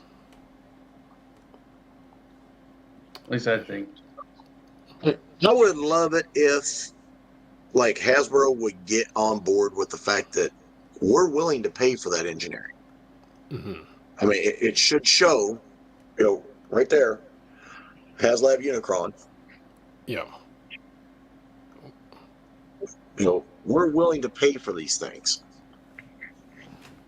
But Put it the seems engineering like- into it. Put the engineering into it. Make it something that we're proud to have. It seems like go ahead. I was going to say, it seems like they start going that way and then they back off. Right. So some things they spend the time on, and then other things are like, oh, I see movement over here by Rodimus. Yep. I'm back. You think you're back, but you're It's good. as hell. You need to reset your router, mate. I just had the microwave running, and around here the microwave screws up our internet signal. So Lovely. now that I've heard the beep go off, maybe it should be better. It is now. Yeah. So what I missed? What's going on? I just You showed get them. dial up. I'm not going to show you what's in it yet, but this is the box that's coming towards you. Oh, hey! I was wondering about that. It should be in the mail this week if I can get time to get to the post office, because I work some crazy freaking hours. But I cleaned out the last couple of bins over here, and I was like, "Fuck it, I'm gonna send them a big box of stuff." I will never be picky about free stuff. You can take months if you want. You can give it the cheapest, slowest shipping, and it can take 6 months to get here, and you will not hear a complaint out of me. Well, it's definitely going to be the 3 that you already know about, the 3 that come with Goldbug. Oh, okay. That and those 3 in the box are in there, and then there's just a bunch of other stuff that I found here. There's some other G1 Beast Wars stuff, some Transmetal stuff. So they're hitting your way. Thank you in advance. I look forward to. But I have one stipulation: unboxing unusual whenever things. it arrives, you have to open it when I'm here. So you have to wait and open it live over here. And there's not going to be no crazy big rubber dick or anything in it. It's just Transformers. Immediately banned off YouTube. Yeah. No, I'm like, okay, you got. I'm a member of a men's gifting YouTube, group. Twitch. Yeah, that says a lot in itself. What, the men's gifting group? Mm-hmm. And they have, you make up a Amazon wish list with anything from 5 to whatever, because you can put stuff on there that's really expensive and people can just donate to that. And that's honestly how I got a lot of these in here while I was on that. But we also found a way that you can put something in somebody's gift that's not on their list. And so if somebody was being a real dick about stuff, we would send them great big double dongs and rubber dog shit and shit like that. This isn't on my list. No, but you earned it. You earned it. Be nice.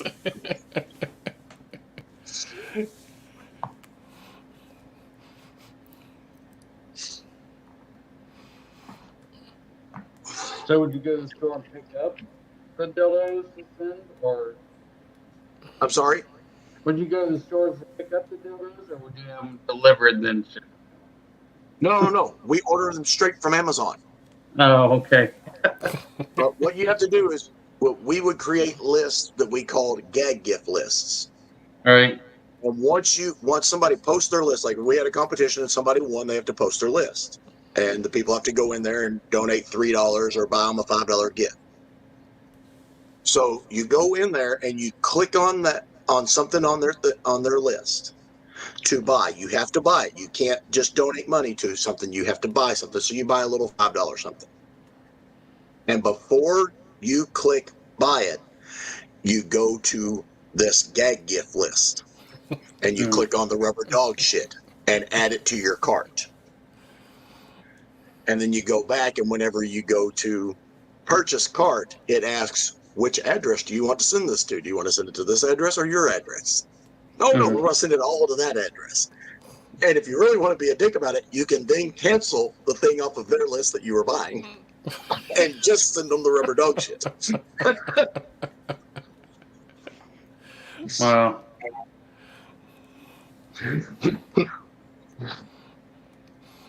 All right, so Caden on YouTube says, "What's up?" Ask the questions. What are we? Ask the question. What are we talking about? So, at the Dog moment, shit. yeah. Sending people rubber dog shit that they don't know about. You know, Or great big dildos. We did. We went on. We had one guy that was just a pain in the ass, and we had a bunch of guys donate cash to my PayPal account, and we bought like this $90 double-headed 3.5-foot dong that was the size of a Campbell's soup can. Wow. Just because we were like, I want to know what the packaging looks like. And the guy's getting, you know, he's like, somebody send me a shotgun? Kinda. kind of. It's loaded. Professor D on YouTube. I was wondering why a giant rubber dick was the Yeah. first thing that popped into Bill's mind, but I guess he explained it. So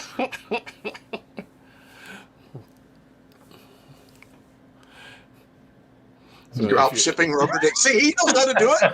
Yeah. He knows how to do it.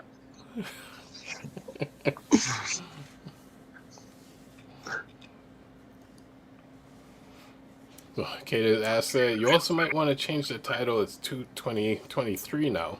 Well, we're actually reviewing everything that happened in 2022 within the Transformers world. Year in review.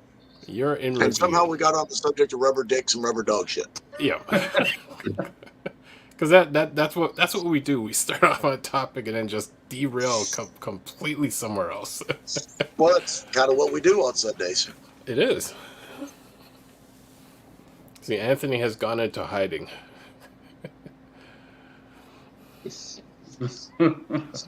I won't say it.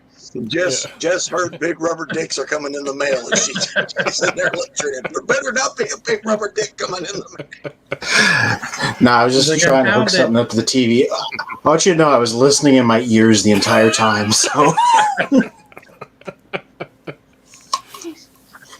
as long as one of those isn't coming in the box. Big rubber dicks.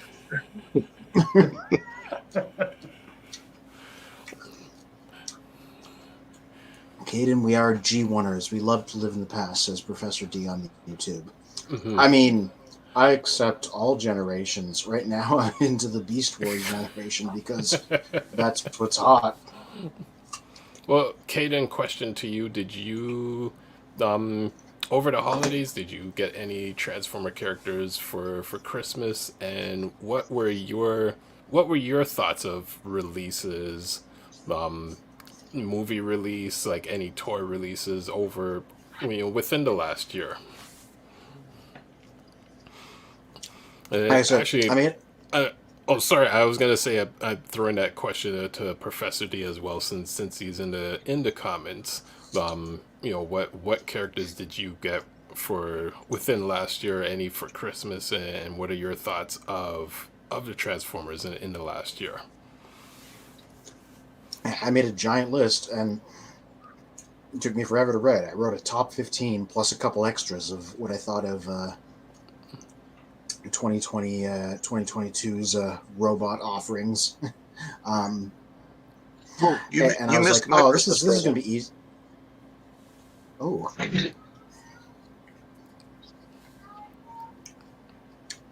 Yes. You even got the blue Yes. shirt and everything.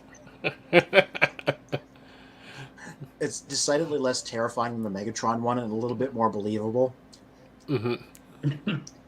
Again, you pass for a Good evening, VTuber. children of Primus. Good evening, Just Soundwave. You're the one waiting who's... when it gets the batteries in it. Yeah, Yeah. the visor will light up red. Everything, and it has voice activations and everything on it. It doesn't have the synthesizer.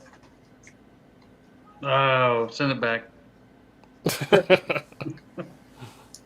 Oh, wouldn't the whole point of it being... Oh, yeah.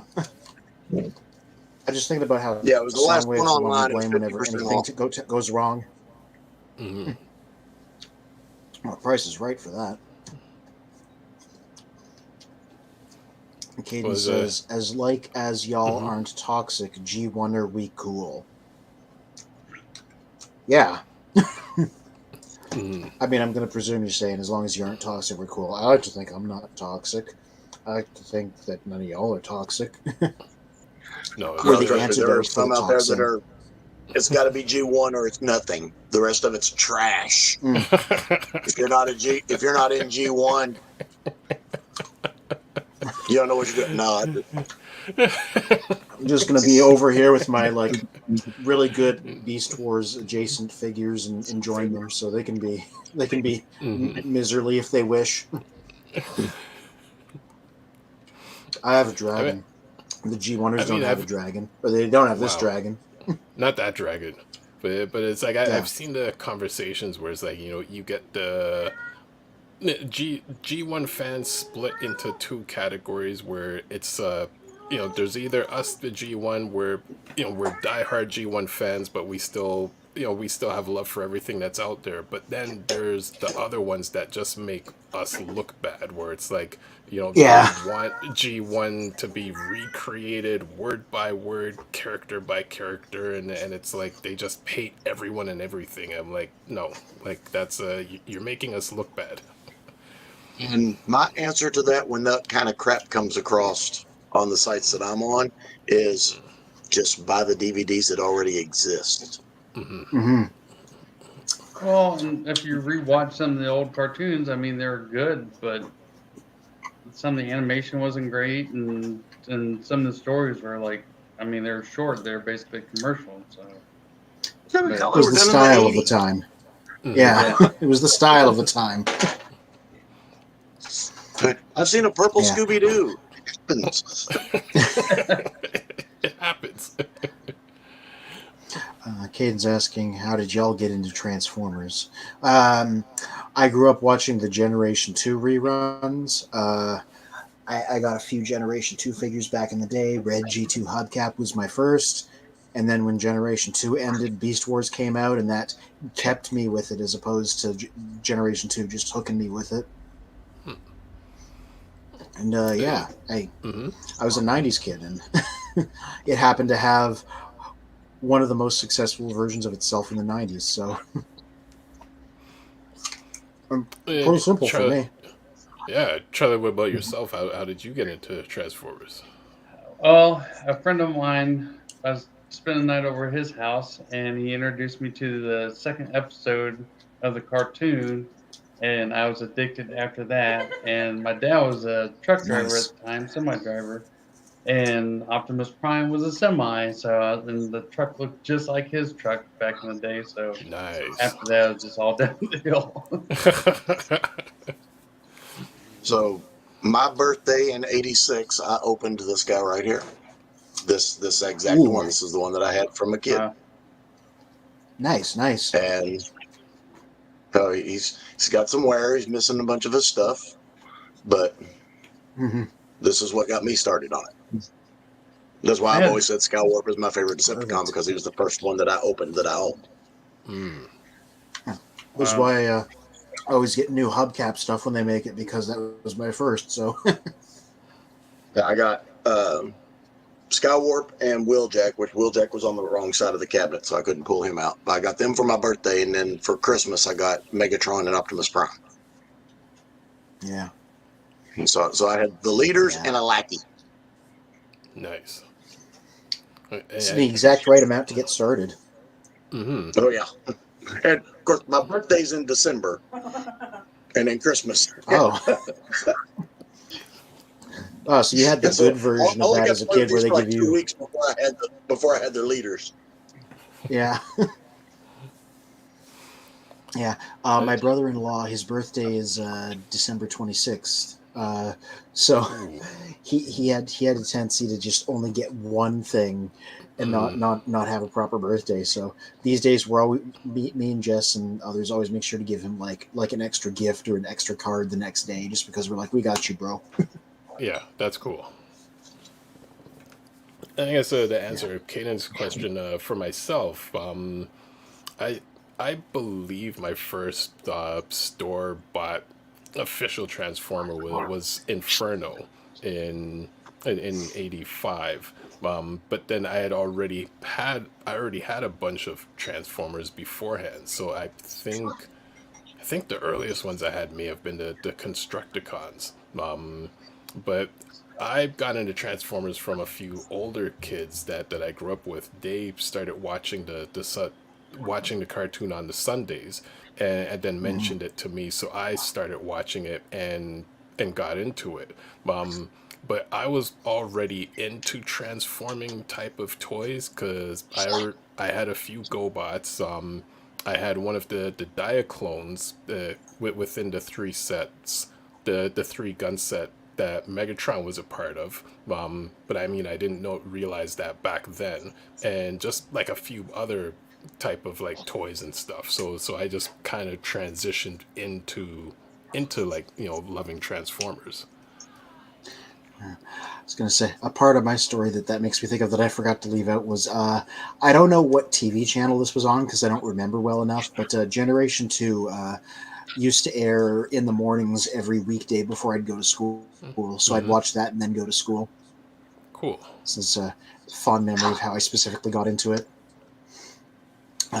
Professor D on YouTube says, wasn't a big year for bots, but a highlight was First Aid from MMC, both because it's a great figure and because it means I'm finally going to have a full cast of seasons 1 and 2 in MP scale when the Predactobots are done. Ooh, that's a good thing to Nice. finish off. Just Mm-hmm. like I finished off the Beast Wars cast. Oh, and Caden says Beast Wars Inferno is better than G1 Inferno. He's been in more stuff. Like here's the thing. Everybody likes Inferno because he's like a second year G1 original. Inferno, from the moment he was introduced until Beast Wars ended, was a pretty constant presence on the Beast Wars show. So he's been in more stuff. I don't know. It's hard to compare them because they really don't have anything in common aside from the name. Mm-hmm. Inferno's thing is that he's like a psychotic, unhinged bad guy that chews all the scenery and is really fun to watch. Whereas Inferno's like a yeah. Whereas like G1 Inferno is like a just like a hero, best friends with First Aid and stuff. So it's like they're not doing the same thing. It's hard to compare those two. Yeah, they're like two completely different characters. And I mean, I'm more for the G1 Inferno. But I mean, understandable comparing his show presence. He didn't really show up. I think 3 or 4 episodes at most. Yeah, like I forgot. I mostly did remember. get one other Transformer for Christmas. Ah. Oh, hey, it's what is it? That is a Starscream. It is a Red Series Coronation Starscream. Nice. Yeah. That'll be interesting to see. Professor D also says the biggest thing to happen to third party in 2022 is arguably the fact that it started getting KO'd. Did it? Is that a new thing? I thought KOs were in the third party world were already a thing. Or they start getting KO'd much more than they used to? I don't know. You know the answers to that. Mm-hmm. He says, I still got to get the Fans Toys Thomas KO. Charlie, do you have Thomas? Yes, I don't know do which have one one. is Thomas. Astro Train. Train. Yeah, Ah. I have the original. Wait, I did like they it. actually name Astrotran after, I guess, Thomas the Train? Yes. Oh, yes. Some of these names get really funky. Yeah. Like on purpose. They're just joking around at this point.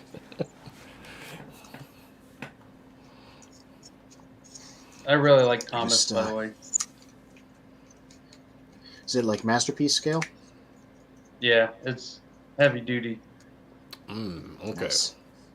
if you don't have any patience, don't buy it. Because it's one of those ones. If you don't know where things go, I have to watch a video most of the time just to transform it. Oh yeah, I was gonna say I've owned 2 Fans Toys things in the past. Well, somebody lent me a Sovereign with their Galvatron, and for a while I owned Hoodlum, their hot rod. Both of those, transforming them was affairs. Like, he got to pack a lunch. Right? Kate has a Caden question, says, but you at the before I lower answer right. it- yeah, watch this. Me. What do you want? It's like the Brady Bunch opening. Yep. So who's on the lower right now? Soundwave. Soundwave. Nope, sorry. It's Charlie. So I'm guessing he means on the lower left now. I did watch Armada. Yeah. It was okay. Yeah, I watched it with my brother. I did not really care for it, but also I was like, what was that, 2002, 2003? I was like 15. I was the exact wrong age for that. So, but they teased Unicron really early on, and that was a novelty at that point. So I stuck around to see Unicron. Didn't really care for the whole show. I think the Dreamwave comics on the balance are better. If you want to read an Armada story. Okay. Oh, Professor D says, I said, Fans Toys started getting KO'd in 2022. For the longest time, it seemed odd that the highest value third-party company was never KO'd. Now that's interesting. Can they KO versions of them with simpler transformations? Reduce the Not parts yet. count, maybe? Yeah. I just wanted to show something off really quick here because I transformed Inferno. One of the best action features you can give a toy. There we go. He's got a mouth that can open. He can scream. And this is something that he did on the show because he was unhinged. So he'd just be like, ah! Nice. Shoot flames out of his gun and burn things while going, ah. So the fact that they gave him removable jaws, like a great shout out to his personality on the show specifically. Mm-hmm. And I'm like, they should do this on more figures because it's very fun. Yeah. Let's does anybody else here have a, because December 31st, Transformers Twitter was full of people listing their top figures of the year. I did that before Christmas even. So after I answer this question, what I'll put to you is, did you have top figures of 2022? And if so, what were they? Caden also says, how do you feel about the Beast Wars sequel, Beast Machines? I liked it. I haven't watched it since it came out back in the day. A lot of people don't like it. I think it's very different and very interesting. That's about all I can say about that. I like Beast Machines more than Beast Wars. Interesting. Yeah. What about it makes it better, you think? I think because it kind of went back to the roots a little bit, going back to Cybertron and that sort of thing. It kind of tied Cybertron back into it. I kind of felt like I felt like they kind of run out of storyline in Beast Wars. Mm-hmm. Yeah. So. It's an interesting way of looking at it, too, because Beast Machines was a really short show. It was 2 seasons, and I think they were like 12 episodes each or something, or 13. Yeah. And that was also when, is it when Megatron became part of the planet or something like that? He became a giant floating head. Yeah. When Megatron became a giant floating head? Yeah, it was called the Grand Mal. like later on. Let me find a photo.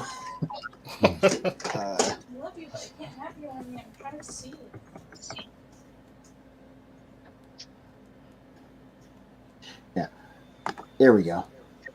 He didn't start out like this, but he grew it. He took that over eventually. It's just a big spaceship shaped like his face because he didn't have a body anymore, and his spark just dwelled inside that. It was kind of ridiculous, but like in an entertaining way. I'm surprised they never came out with a Transformer of that, or have they yet? They sort of did. They didn't come out with a giant one. They came out with Little Deluxe that came out in the following toy line, Robots in Disguise, and it could change into a version of that, but it had spider legs, and they just like made up the robot mode so that it would have one. So they sort of did, but not really. It wasn't in scale with anything. Mm. Yeah, I would have liked to have seen a big one, like maybe even as a playset. Because it had a full interior that people could go inside and interact with, like a hologram of like him, because he just lived in it now. But yeah, so what I was going to ask is if anybody else had a best of 2022 figure, because I made my gigantic list, but I'm interested in anybody else's opinions. That photo that I took that photo, that's my full list of 15 best of the year. So the order is a mystery. The article has to be read to know the order, but that is them. Mm-hmm. So MP for me will be Muka,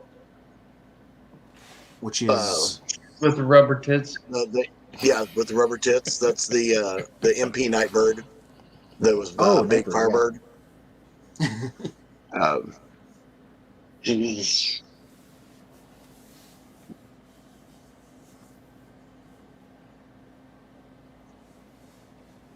Just looking for it. Mm-hmm. It's on your right. There we go. Yeah, nice. It's always a good idea for a repaint. Mm-hmm.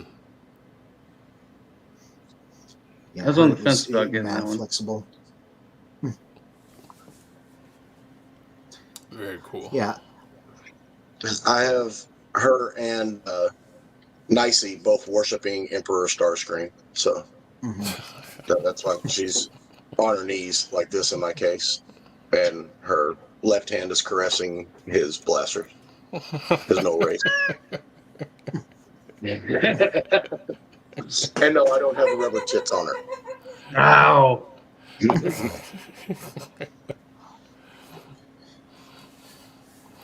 Yeah. Where do I go from there? Yeah, That's a showstopper. For MP, for me, was the Muka. I was really, really pleased with Kingdom Rodimus Prime. Mm-hmm. But the big kicker for me for the year was all the Shattered Glass ones that came out. Oh, yeah, nice. The only Shattered Glass one I got was Flame War, but Flame War did make the list there, as you saw in the picture, so...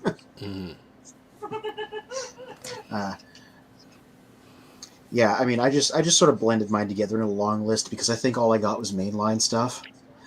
But yeah, my new standby image wound up being the #1 thing this year, which was Pink Rodimus,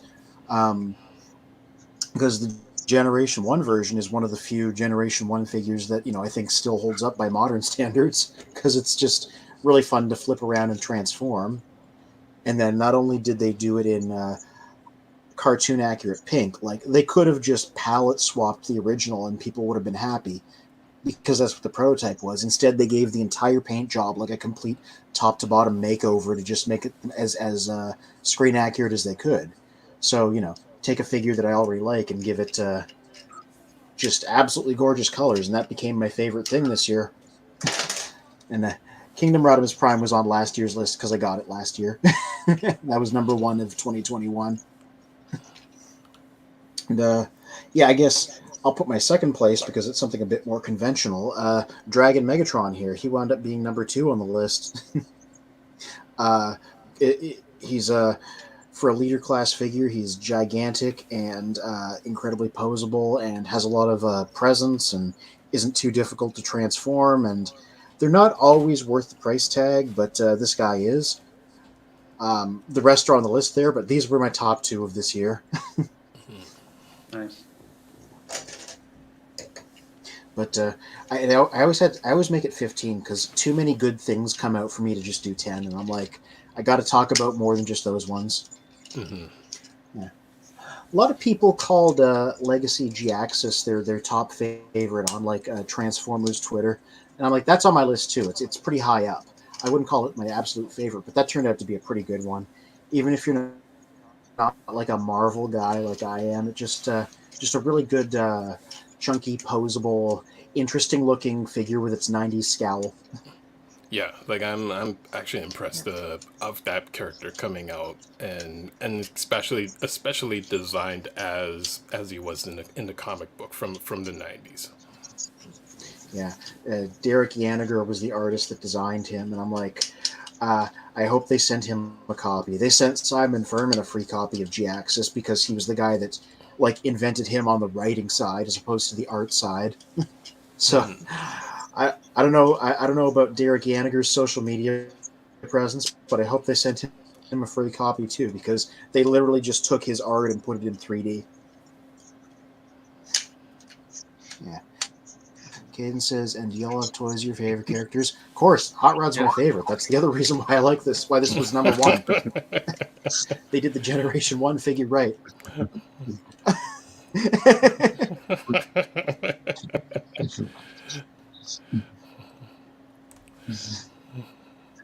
No. The wave display.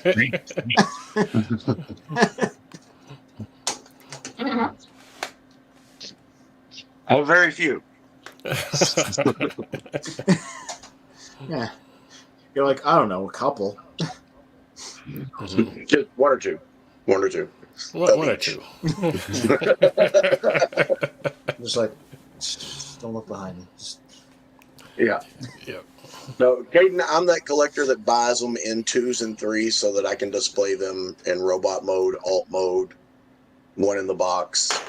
If you see a box behind me, there's a bot in it. And a lot of these on the shelf behind me, there's more boxes of them behind those boxes. Yeah. You basically live inside a really good convention booth. Really good one. Mm-hmm. But you can come in here and play. Like Chosen Primes or TF Sources, whenever they come to a convention, they bring the glass display cases along with the box stuff to sell. So it is literally just one of those. So I went to Toy Dojo down in Texas, and their store is about as big as my dining room. Like, it could barely move around in it. Wow. I was like, but they were stacked from top to bottom with Transformers. And I couldn't believe it. I was like, wow. I never thought of them having a physical location as something they do. Yeah. Because, like, I seen it. I was like, I got to go. And I went down to San Antonio. And, of course, it was on the way. And I was expecting it to be a big, huge store. Or, like, not super big, but maybe like a Sears, but something a little bit smaller than that. And while I seen we drove past this house and it said destination arrived, and I was like, that's not it. And I kept driving, turned around, and came back, and it said destination to your right. And I finally parked and got out. Toy Dojo is an awesome place. Let's give Eddie a shout out. Good to see everybody. What's up? What's up, guys? So I can't remember when I was in Austin. I don't remember what year it was, but I went down there, visited Eddie a couple of times, and this was back when before KFC had come out with their Cyclonus. So if you remember that first, if any of you guys know the third-party Cyclonus from KFC, before that came out, Eddie had a test shot in the store, so I was able to mess around with it long before it ever came out. So that was really awesome. That was my experience going down there. And just like you said, I mean, it's a tiny place. They're stacked though. And he had it's the first floor of the house. That's the store, and then he lives upstairs. But even though it's a small store, the stuff that he has there is incredible. He had one of the other things that I remember standing out to me was the G1 Galvatron in the cartoon colors. Oh yeah, one of those reissues. Yeah, it's okay. pretty dope. And that's funny. You've been talking all this time about the Anthony, about these releases. You got that hot rod that you love so much. And you mentioned that maybe there's going to be 4 of them, and we don't know what the 4th character is going to be. We don't know the 3rd one is Hound. Is that right? Yeah, we got this guy, Starscream, which I got on order, Hound, which we've seen images of, and we don't know what the next one is. Yeah, but what just occurred to me as I'm, sort of thinking out loud with you guys is that was actually done 10 or 15 years ago when they released that Galvatron. Yeah. So that was really, that's number 0 in that collection. Yeah. There's a number -1 because at the turn of the millennium, they did New Year's Convoy in Japan, which was an Optimus Prime with blue windows and blue eyes. Cool. Yeah. Okay. All right. So technically, that applies as well. Yeah, but you guys have already said it, and it's Spin commented, I think, that I think the Hound is definitely a fail. No, you said the same thing, Anthony. Is like you complained a little bit about it on the hot rod there, not having the chrome exactly, and I totally agree. Yeah, that Hound without chrome is just wrong. It's just totally wrong. Yeah, and they're aiming for like a cell-shaded look, but so speaking of stuff that came out this year, what's good? The good, the bad, the ugly. So or last year. So Trailbreaker, the Takara Masterpiece Trailbreaker just is out now, and so that's a January release, I think. But now we are comparing it with the Fans Toys Trailbreaker, which came out last year in 2022. And there are now a total of 6 of those Masterpiece Trailbreakers. I was gonna say I saw a photo of all of them. Yeah. And I have 2 of them, and I decided I'm not gonna buy all the rest of them. So I got the first 2, which was the Bad Cube was the first to come out, and X-Transbots was the second, and those are the 2 that I have, and the X-Transbots is the better of them. And you guys know I'm a big Fans Toys guy, but Fans Toys has been letting us down over the last 2 years. They haven't been doing the absolute best. There have been some letdowns, and but it turns out this Trailbreaker is not one of those letdowns, because now that all 6 are out, and now that the Takara one is out, it's clear that Takara absolutely failed. Like if you see that picture that Anthony's referring to with all of them in a row, it's like Fans Toys is the clear winner and Takara is the clear loser, in my opinion. And not the only reason, but one reason is because of the extremely ugly gray that they used, which I've just now realized is identical to the gray that I'm wearing on this T-shirt right here. This is the color that I want on my Trailbreaker to be silver, right? And the Bad Cube's got the silver legs. The original X-Transbots has the silver legs. The newer X-Transbots has the white legs to match the cartoon, which I am not a fan of, but it looks way better than the dull-ass gray that Takara used. Like, really, it's a $150 figure, and they succeed in making it look like a $30 figure because of that ugly-ass plastic. Well, the Takara one, the waist is so skinny compared to the Fans Toys. And that's the second thing. It's not just the waist. The whole figure looks emaciated. It's like it looks like Trailbreaker if you just came out of a concentration camp. Like I was going to say, I thought my big impression was it looked so skinny. The Decepticons had him in Cyber Auschwitz, and he just got broken out at the last minute. I'm just trying to see if I can find that photo. I was just somewhere on Twitter. Twitter. Has wanted to know for a little while. Sorry, guys, I've been talking. And pull up the photo. It's a good photo to analyze. But Caden is dying to know who's the most annoying human character. I'm going to avoid pointing out who's been the most annoying this evening. Caden. But I'll tell you the most annoying human character on Transformers, of course, is Spike. Is there any contest? No. No. No. Everybody else No, is I'm damn saying- near charming. Fucking Burger is charming compared The to girl Spike. who wants Power Glide. What about Powerglide? The girl who loved Power Glide. I don't Yeah, even know well, her well, name. Powerglide found her annoying, but I think he was being a little hard on her. Like, if you watch that episode, like, she's not really. We've all known girls way more annoying than her. Like, Powerglide was being a little bit hard on that girl. But that was just one episode. Yeah, we never got to see how their relationship shaped up afterwards. Right? Yeah. He rolled over one night and squashed her. Oh, Bill. But gentlemen, it is after 9 o'clock here. I gotta get up in 4.5 hours for work. So this is where I'm gonna sign off. All right, just remember, don't roll over and squash her now. That's right. That's right. You all have a good one, and I will see you next week. See you next week, Captain. All right. Take care, sir. And then there were 4. Where's Olagi? I'm frantically looking for that picture, but I saw. Yeah. I saw like a real comparison of it at one point. Like somebody physically had all like 6 of them lined up.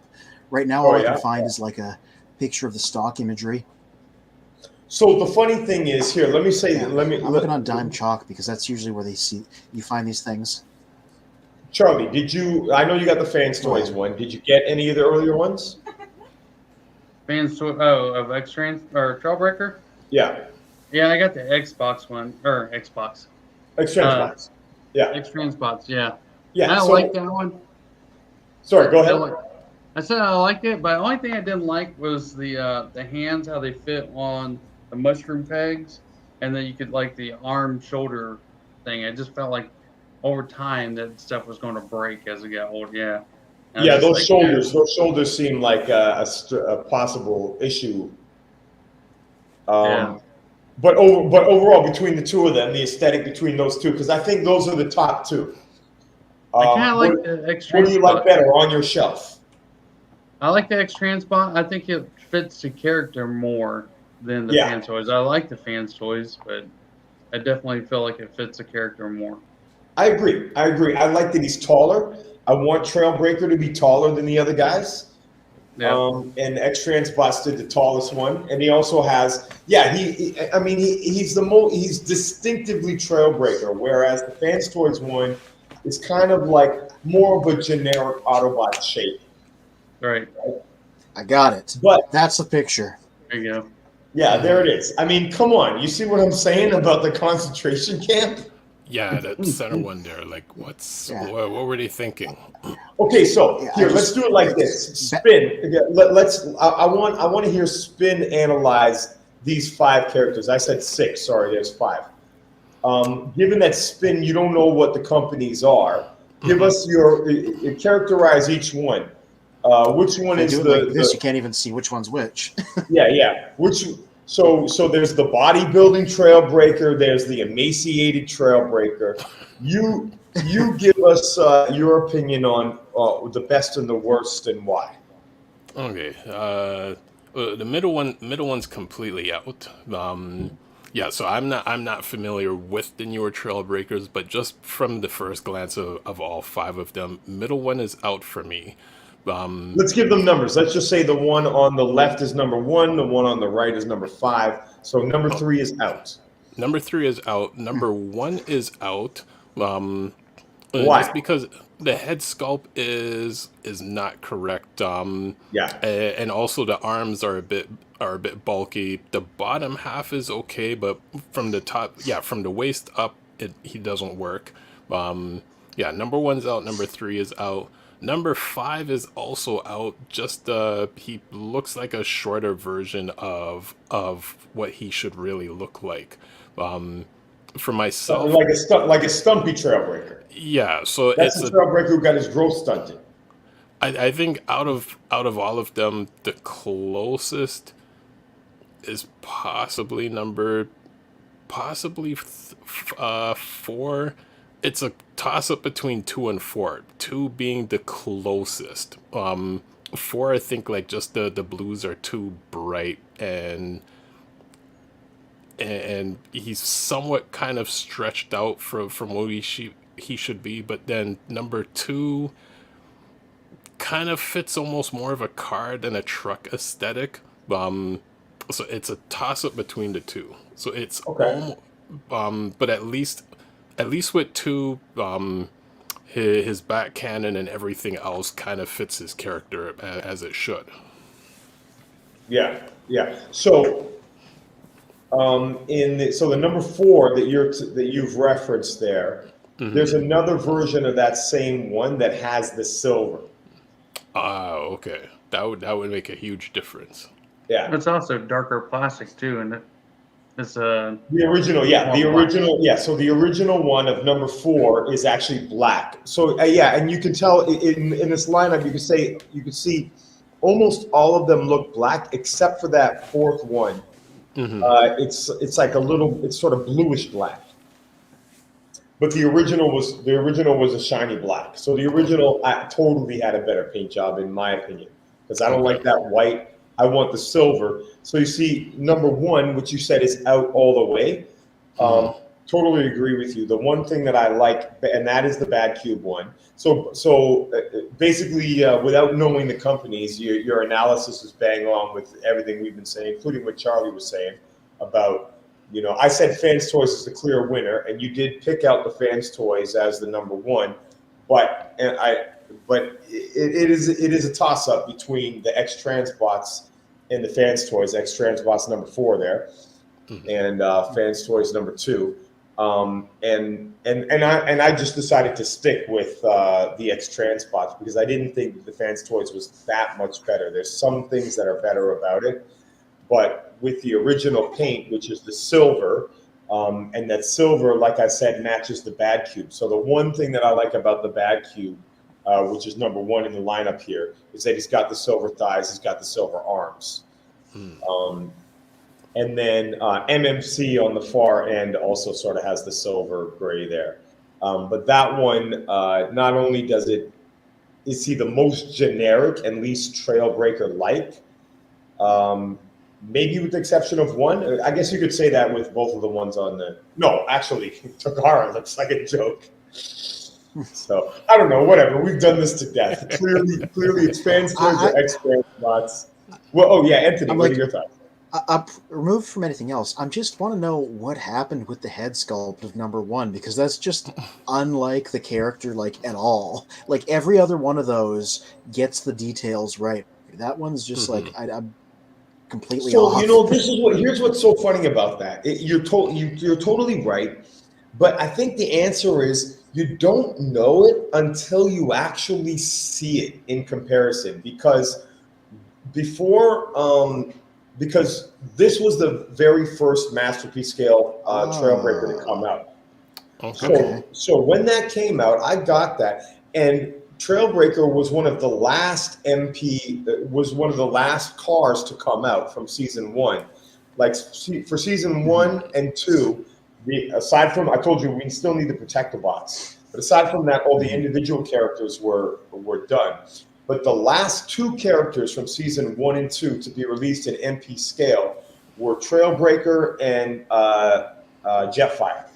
So those were the grail items that I was looking for. It's the Trailbreaker and Fans Toys Phoenix. Like, those were the ones I was waiting for the longest time, because that's what was going to complete the season for me.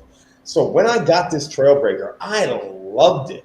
And I totally did not notice that the face did not look close and didn't look at all like the character. To me, it's like, yo, this is the best Trailbreaker that anybody ever made. And then X Transbots came out with theirs, and I was like, I don't care. I don't need another Trailbreaker. And then I looked at it, and I was like, oh, that actually looks like him, and this one does not. And so it's only after seeing them next to each other where you realize how much of the actual face was missing.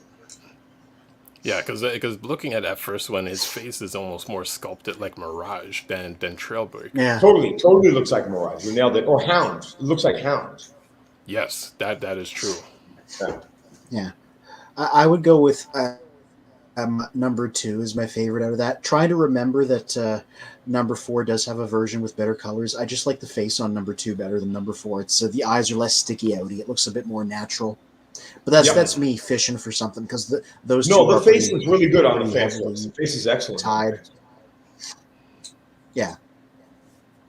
Yeah, and I guess it's funny, like I look at the Skinny Masterpiece one and I'm like, what were they doing? What were they? Like, how are they going to make a?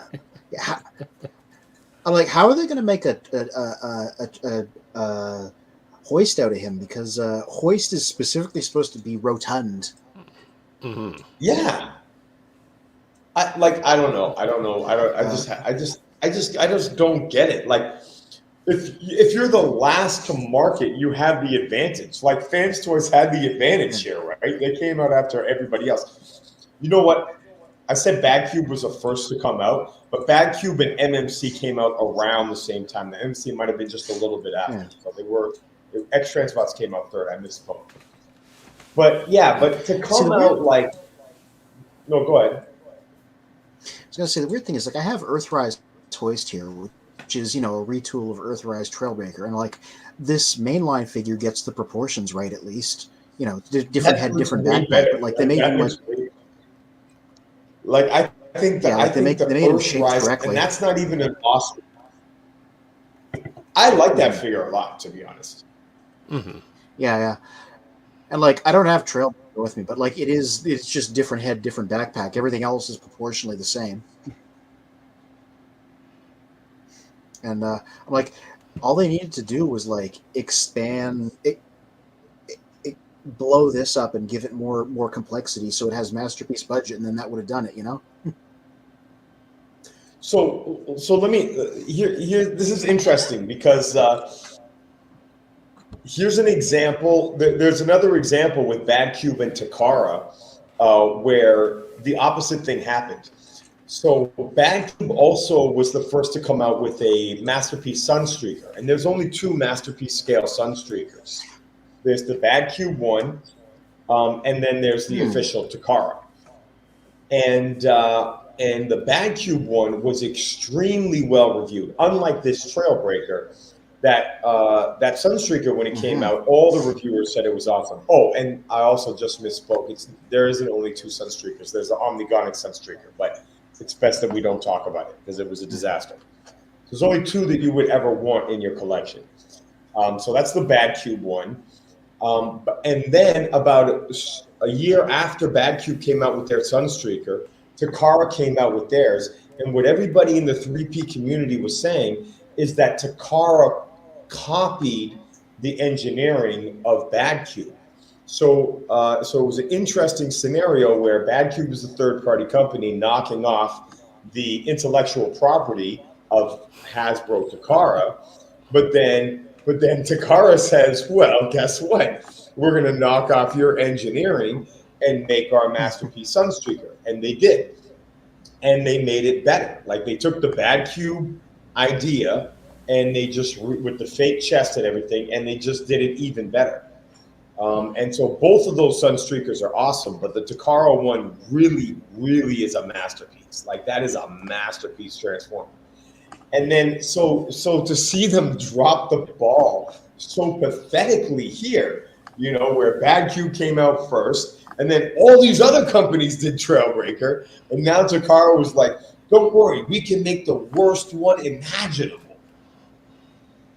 There's the comparison, by the way. Yeah, so there you go. So both of these are awesome. And you can just go ahead and pick out where you see, like, the engineering similarities. So, well, do they both have? Oh, sorry. Kanan has a quick question. Who's better in terms of design, Trailbreaker or Hoist? I like Hoist better, just because I kind of like the fact that I see actual trucks around Toronto with the color scheme of his truck mode. So I kind of like that he changes into a real thing specifically that, like, I see in real life. That's kind of arbitrary. That's just why I like it better. Because they're pretty I think similar. it's. What do you think, Charlie? I don't know. That's kind of like, I felt like they're two completely, like they're similar vehicles, but They're apples and I like- oranges. I was going to say apples and oranges, right? yeah. Because Yep. like Trailbreaker's like a cool guy. Like first of all, that's a truck you would actually want to drive. You'd like drive around in that truck. You'd look cool. You don't want to be driving around in Hoist. Second Right. of all, Hoist is a doofy looking character, but that doofy lookingness is a standout thing, right? Yeah. Like he's a standout character, and the X-Transbot, the original X-Transbots version of Hoist, with the chrome paint, I think is an amazing looking figure. Like it just captures the essence of that character in a way that none of these Trailbreakers could do. So it is a tough call, because on the one hand, like, okay, it's a black truck. Like you can't get better than a black truck. On the other hand, if you want character and personality to come through, I think Hoist is the better design. Yeah. It helps that he's arguably been more characterized in stories than Trailbreaker has.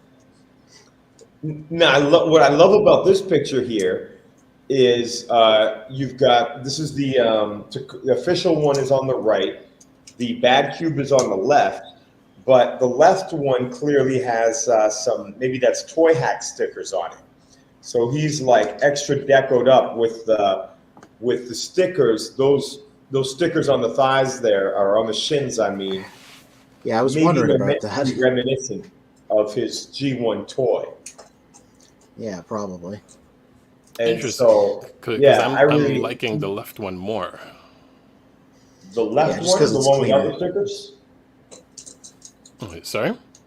Sorry, the one without the stickers? Mm-hmm. Yeah, so that's the Takara one. That's the one that copied the engineering from the Bad Cube.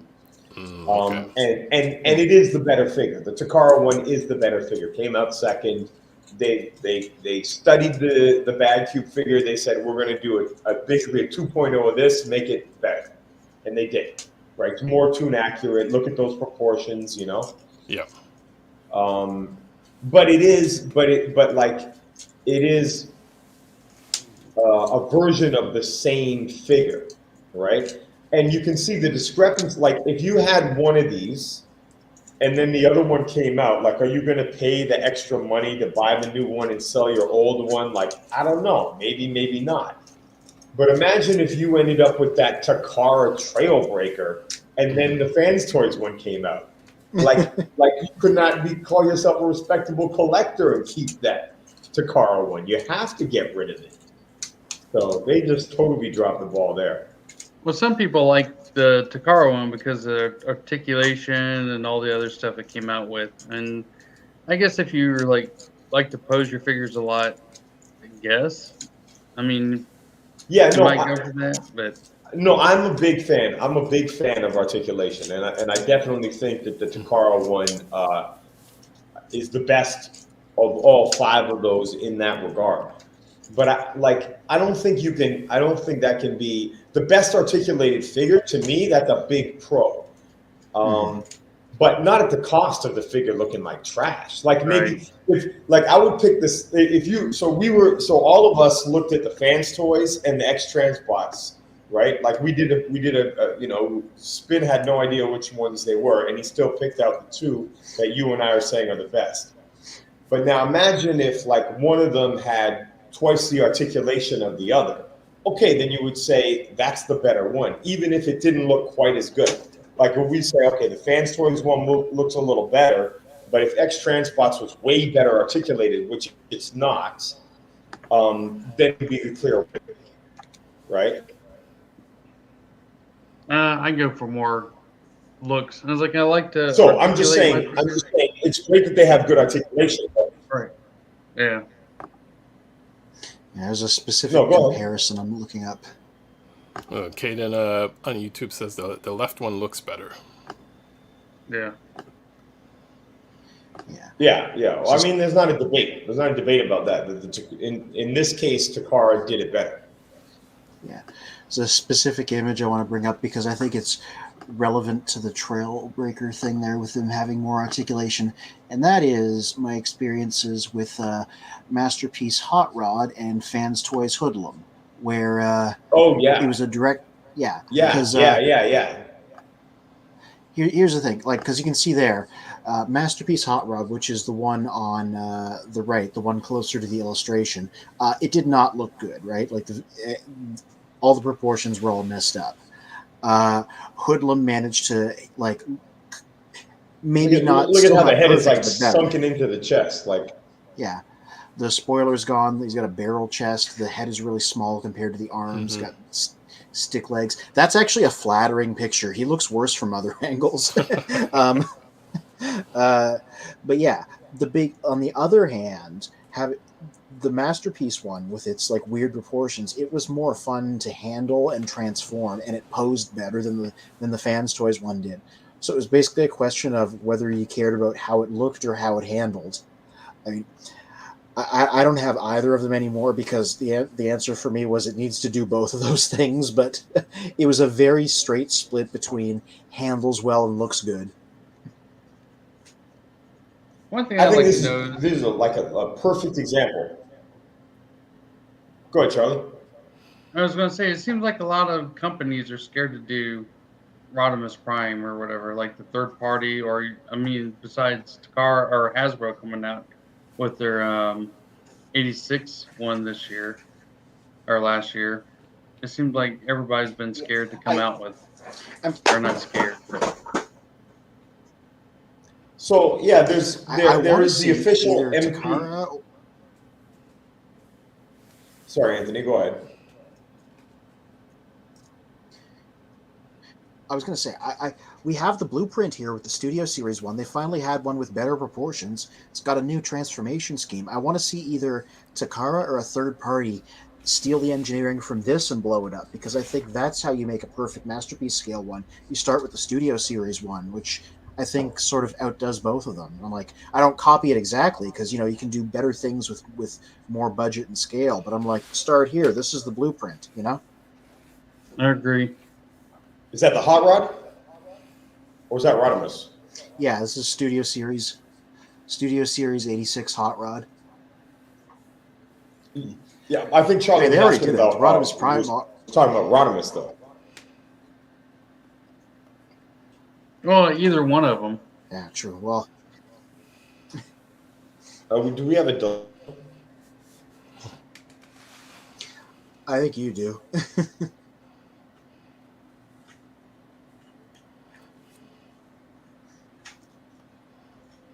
Oh yeah, I mean, I can pull the. All right, so Rodimus here's Prime's what I a want to say truckload over about this. Why I didn't pull that one out? what I want to say about that hot rod.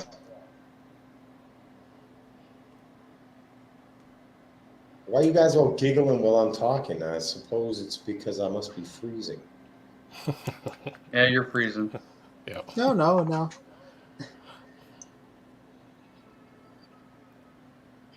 All right, I'll just. Oh yeah, there you go. Are we good? May I proceed? Please.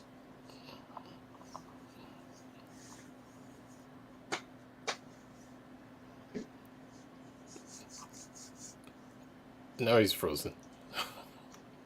Yeah.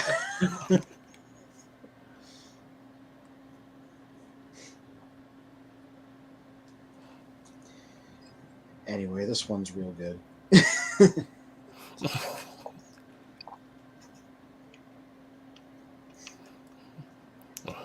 Okay. Reconnect in a moment, but I know we will be ending shortly. Actually, I think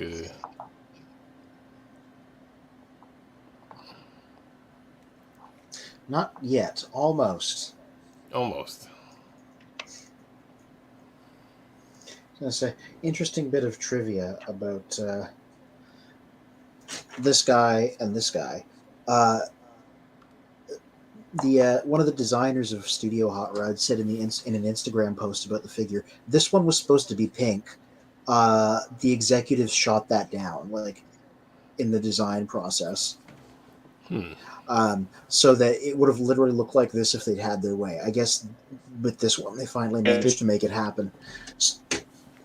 So, like, I want to see them do a palette swap of this one into pink as well, because then you literally have the perfect version of the character. Yeah, it's just that chrome. They gotta, they gotta bring back the Yeah, the well, chrome. this one does it well. Okay. Yeah, like it's not chrome, but it's shiny. It's shiny silver paint, right? Which manages to Yes. have that shine while not being like chippable. Which Okay. I think this is actually better than chrome because it gets to be shiny, but also it doesn't like chip, and it's proper sturdy plastic. And also Right. you can fix it with a Gundam marker. So, oh, Caden says, please remember to do a Beast Wars tier list, please. I'd love to do that. I would have opinions. Jess would probably have opinions. Mhm. And I would be interested in the opinions of people that have not watched Beast Wars, which is everyone else, and what you would possibly base those opinions on. Have you watched Beast Wars, Charlie? You said you watched Beast Machines, actually. Yeah, I watched. I got Okay, them yeah. actually all on DVD. Okay, good. Because I was like, you've watched it. Because I'm like, out of like me and Spin and Orlotti and Dee and everybody else, it was literally just me and Jess that had watched Beast Wars. So I was like, I'm here on my own with these opinions, but that's good. Somebody else has actually watched it. Yeah, To I did everybody like watching it. this show, yeah, I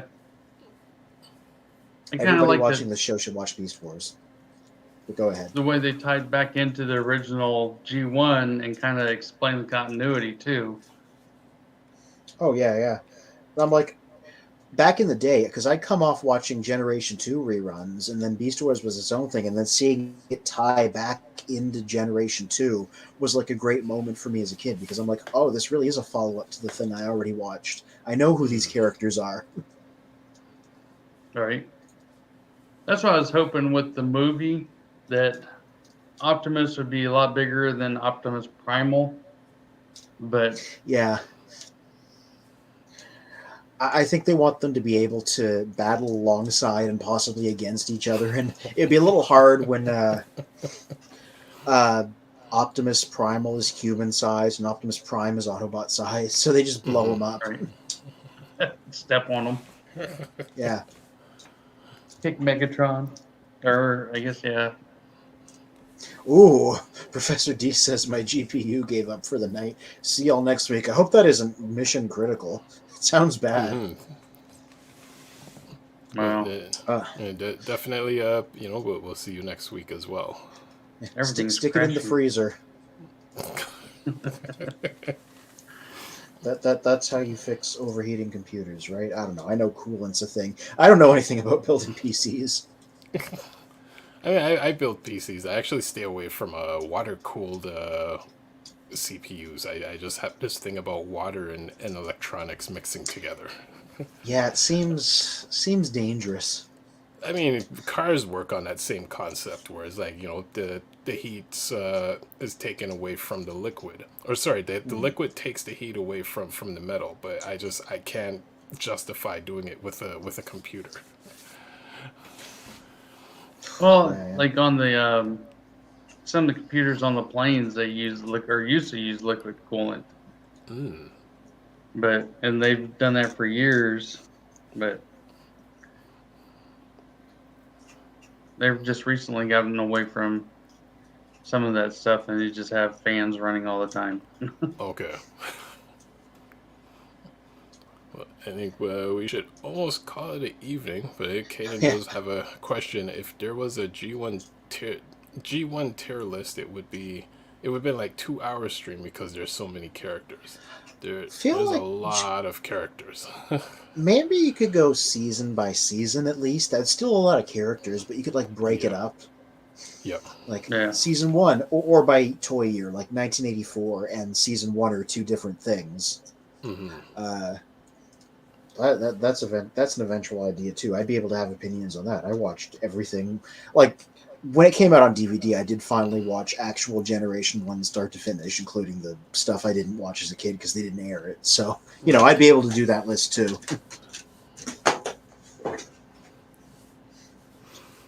That might be a good thing.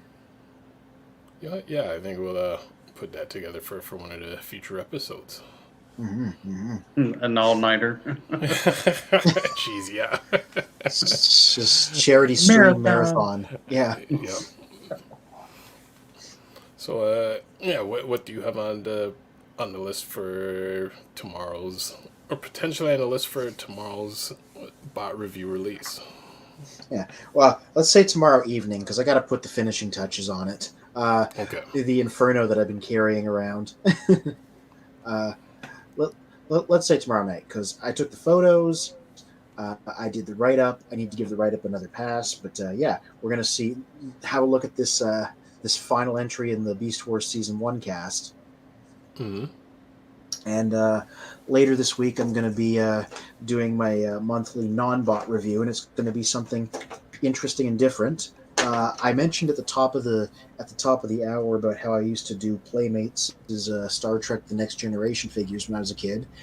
They got the license back, and they're doing new ones. So I picked up their data that they did. Nice. So at the end of the week, my monthly thing will be a look at that. It was another nostalgia trip. Wow, his pale skin really does not show up well under this light. I assure you, it looks good in person. That is data, which, funny enough, had a chance to hang out with D last, I think last Friday, Thursday or Friday, like a few days ago, and we were talking about the makeup they used on data from season 1 to season 2 in the series. Yeah. And it was like season 1, like he was really pale. Yeah, this is definitely earlier because this is a very pale version of him. Mm-hmm. Yeah, but yeah, that'll be out at the end of the week. Yeah, that'll be out at the end of the week, and beyond that, I have some other things on deck, but they need to be written and photographed for the upcoming weeks. Hitting the new year with a bang. I have a lot of stuff I want to talk about. Yes. You can find it all on Children of Primus's news and reviews site. If I don't have something new, I talk about something old. If we hypothetically reach the real bottom of the barrel, I didn't have anything old to talk about. I talk about something else Transformers related. But I don't think I'm going to run out of figures to talk about anytime soon. And hopefully, there'll be that shipment from Bill, so that's future reviews about to happen. Yeah, you know what that is? That's raw material. Yep. It's a little intimidating because I'm like, yeah. Oh. Yeah, I mean, how many?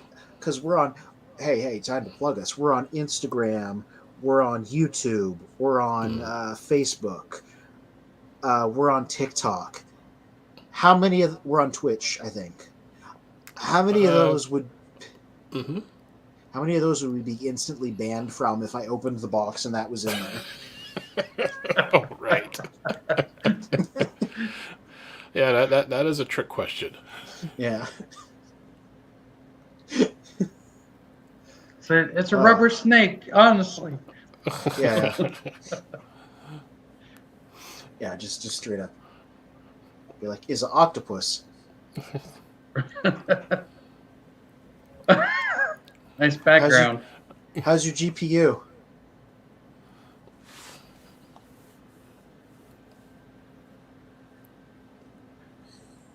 Coming to you from outer space. Mm-hmm. Right? That's Star Wars. He's like, I was trying to get signals, so I went all the way up to the internet satellite. I think the GPU is it's done for the evening. I'm just imagining you really can't get signal on your cell phone, so you fly up there and you're pressing it against the satellite. Oh my gosh. Yeah. But have you guys seen the video of Key and Peele where they're trying to get away from their wives? And they're up in space. He's like floats away at the end. It's a well-known thing. Yeah, that's what's in the pipeline for me. Mm-hmm. Well, So I'm going to try to get this transformed this week. And Oh yeah, let us you know guys- how that goes. Yeah. I'll definitely sit down with a couple of videos, maybe a beer or two. Oh yeah. I wonder if MGo's just transform it videos have done those, because that's my go-to when I can't figure out a figure. Yeah. He's pretty thorough. Yeah.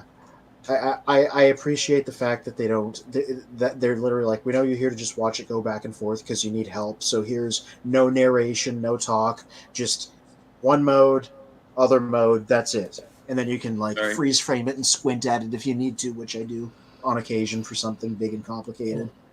Fans Toys has their own videos now. They're pretty good. Like it highlights the part and then moves it. I just like that they've acknowledged that you're gonna need help, so they just make their own videos. Mm-hmm. Oh, capitalize on that. Yeah. Cool. Well, I'd say that is it for the evening. But thank you all of us who took the time to come in.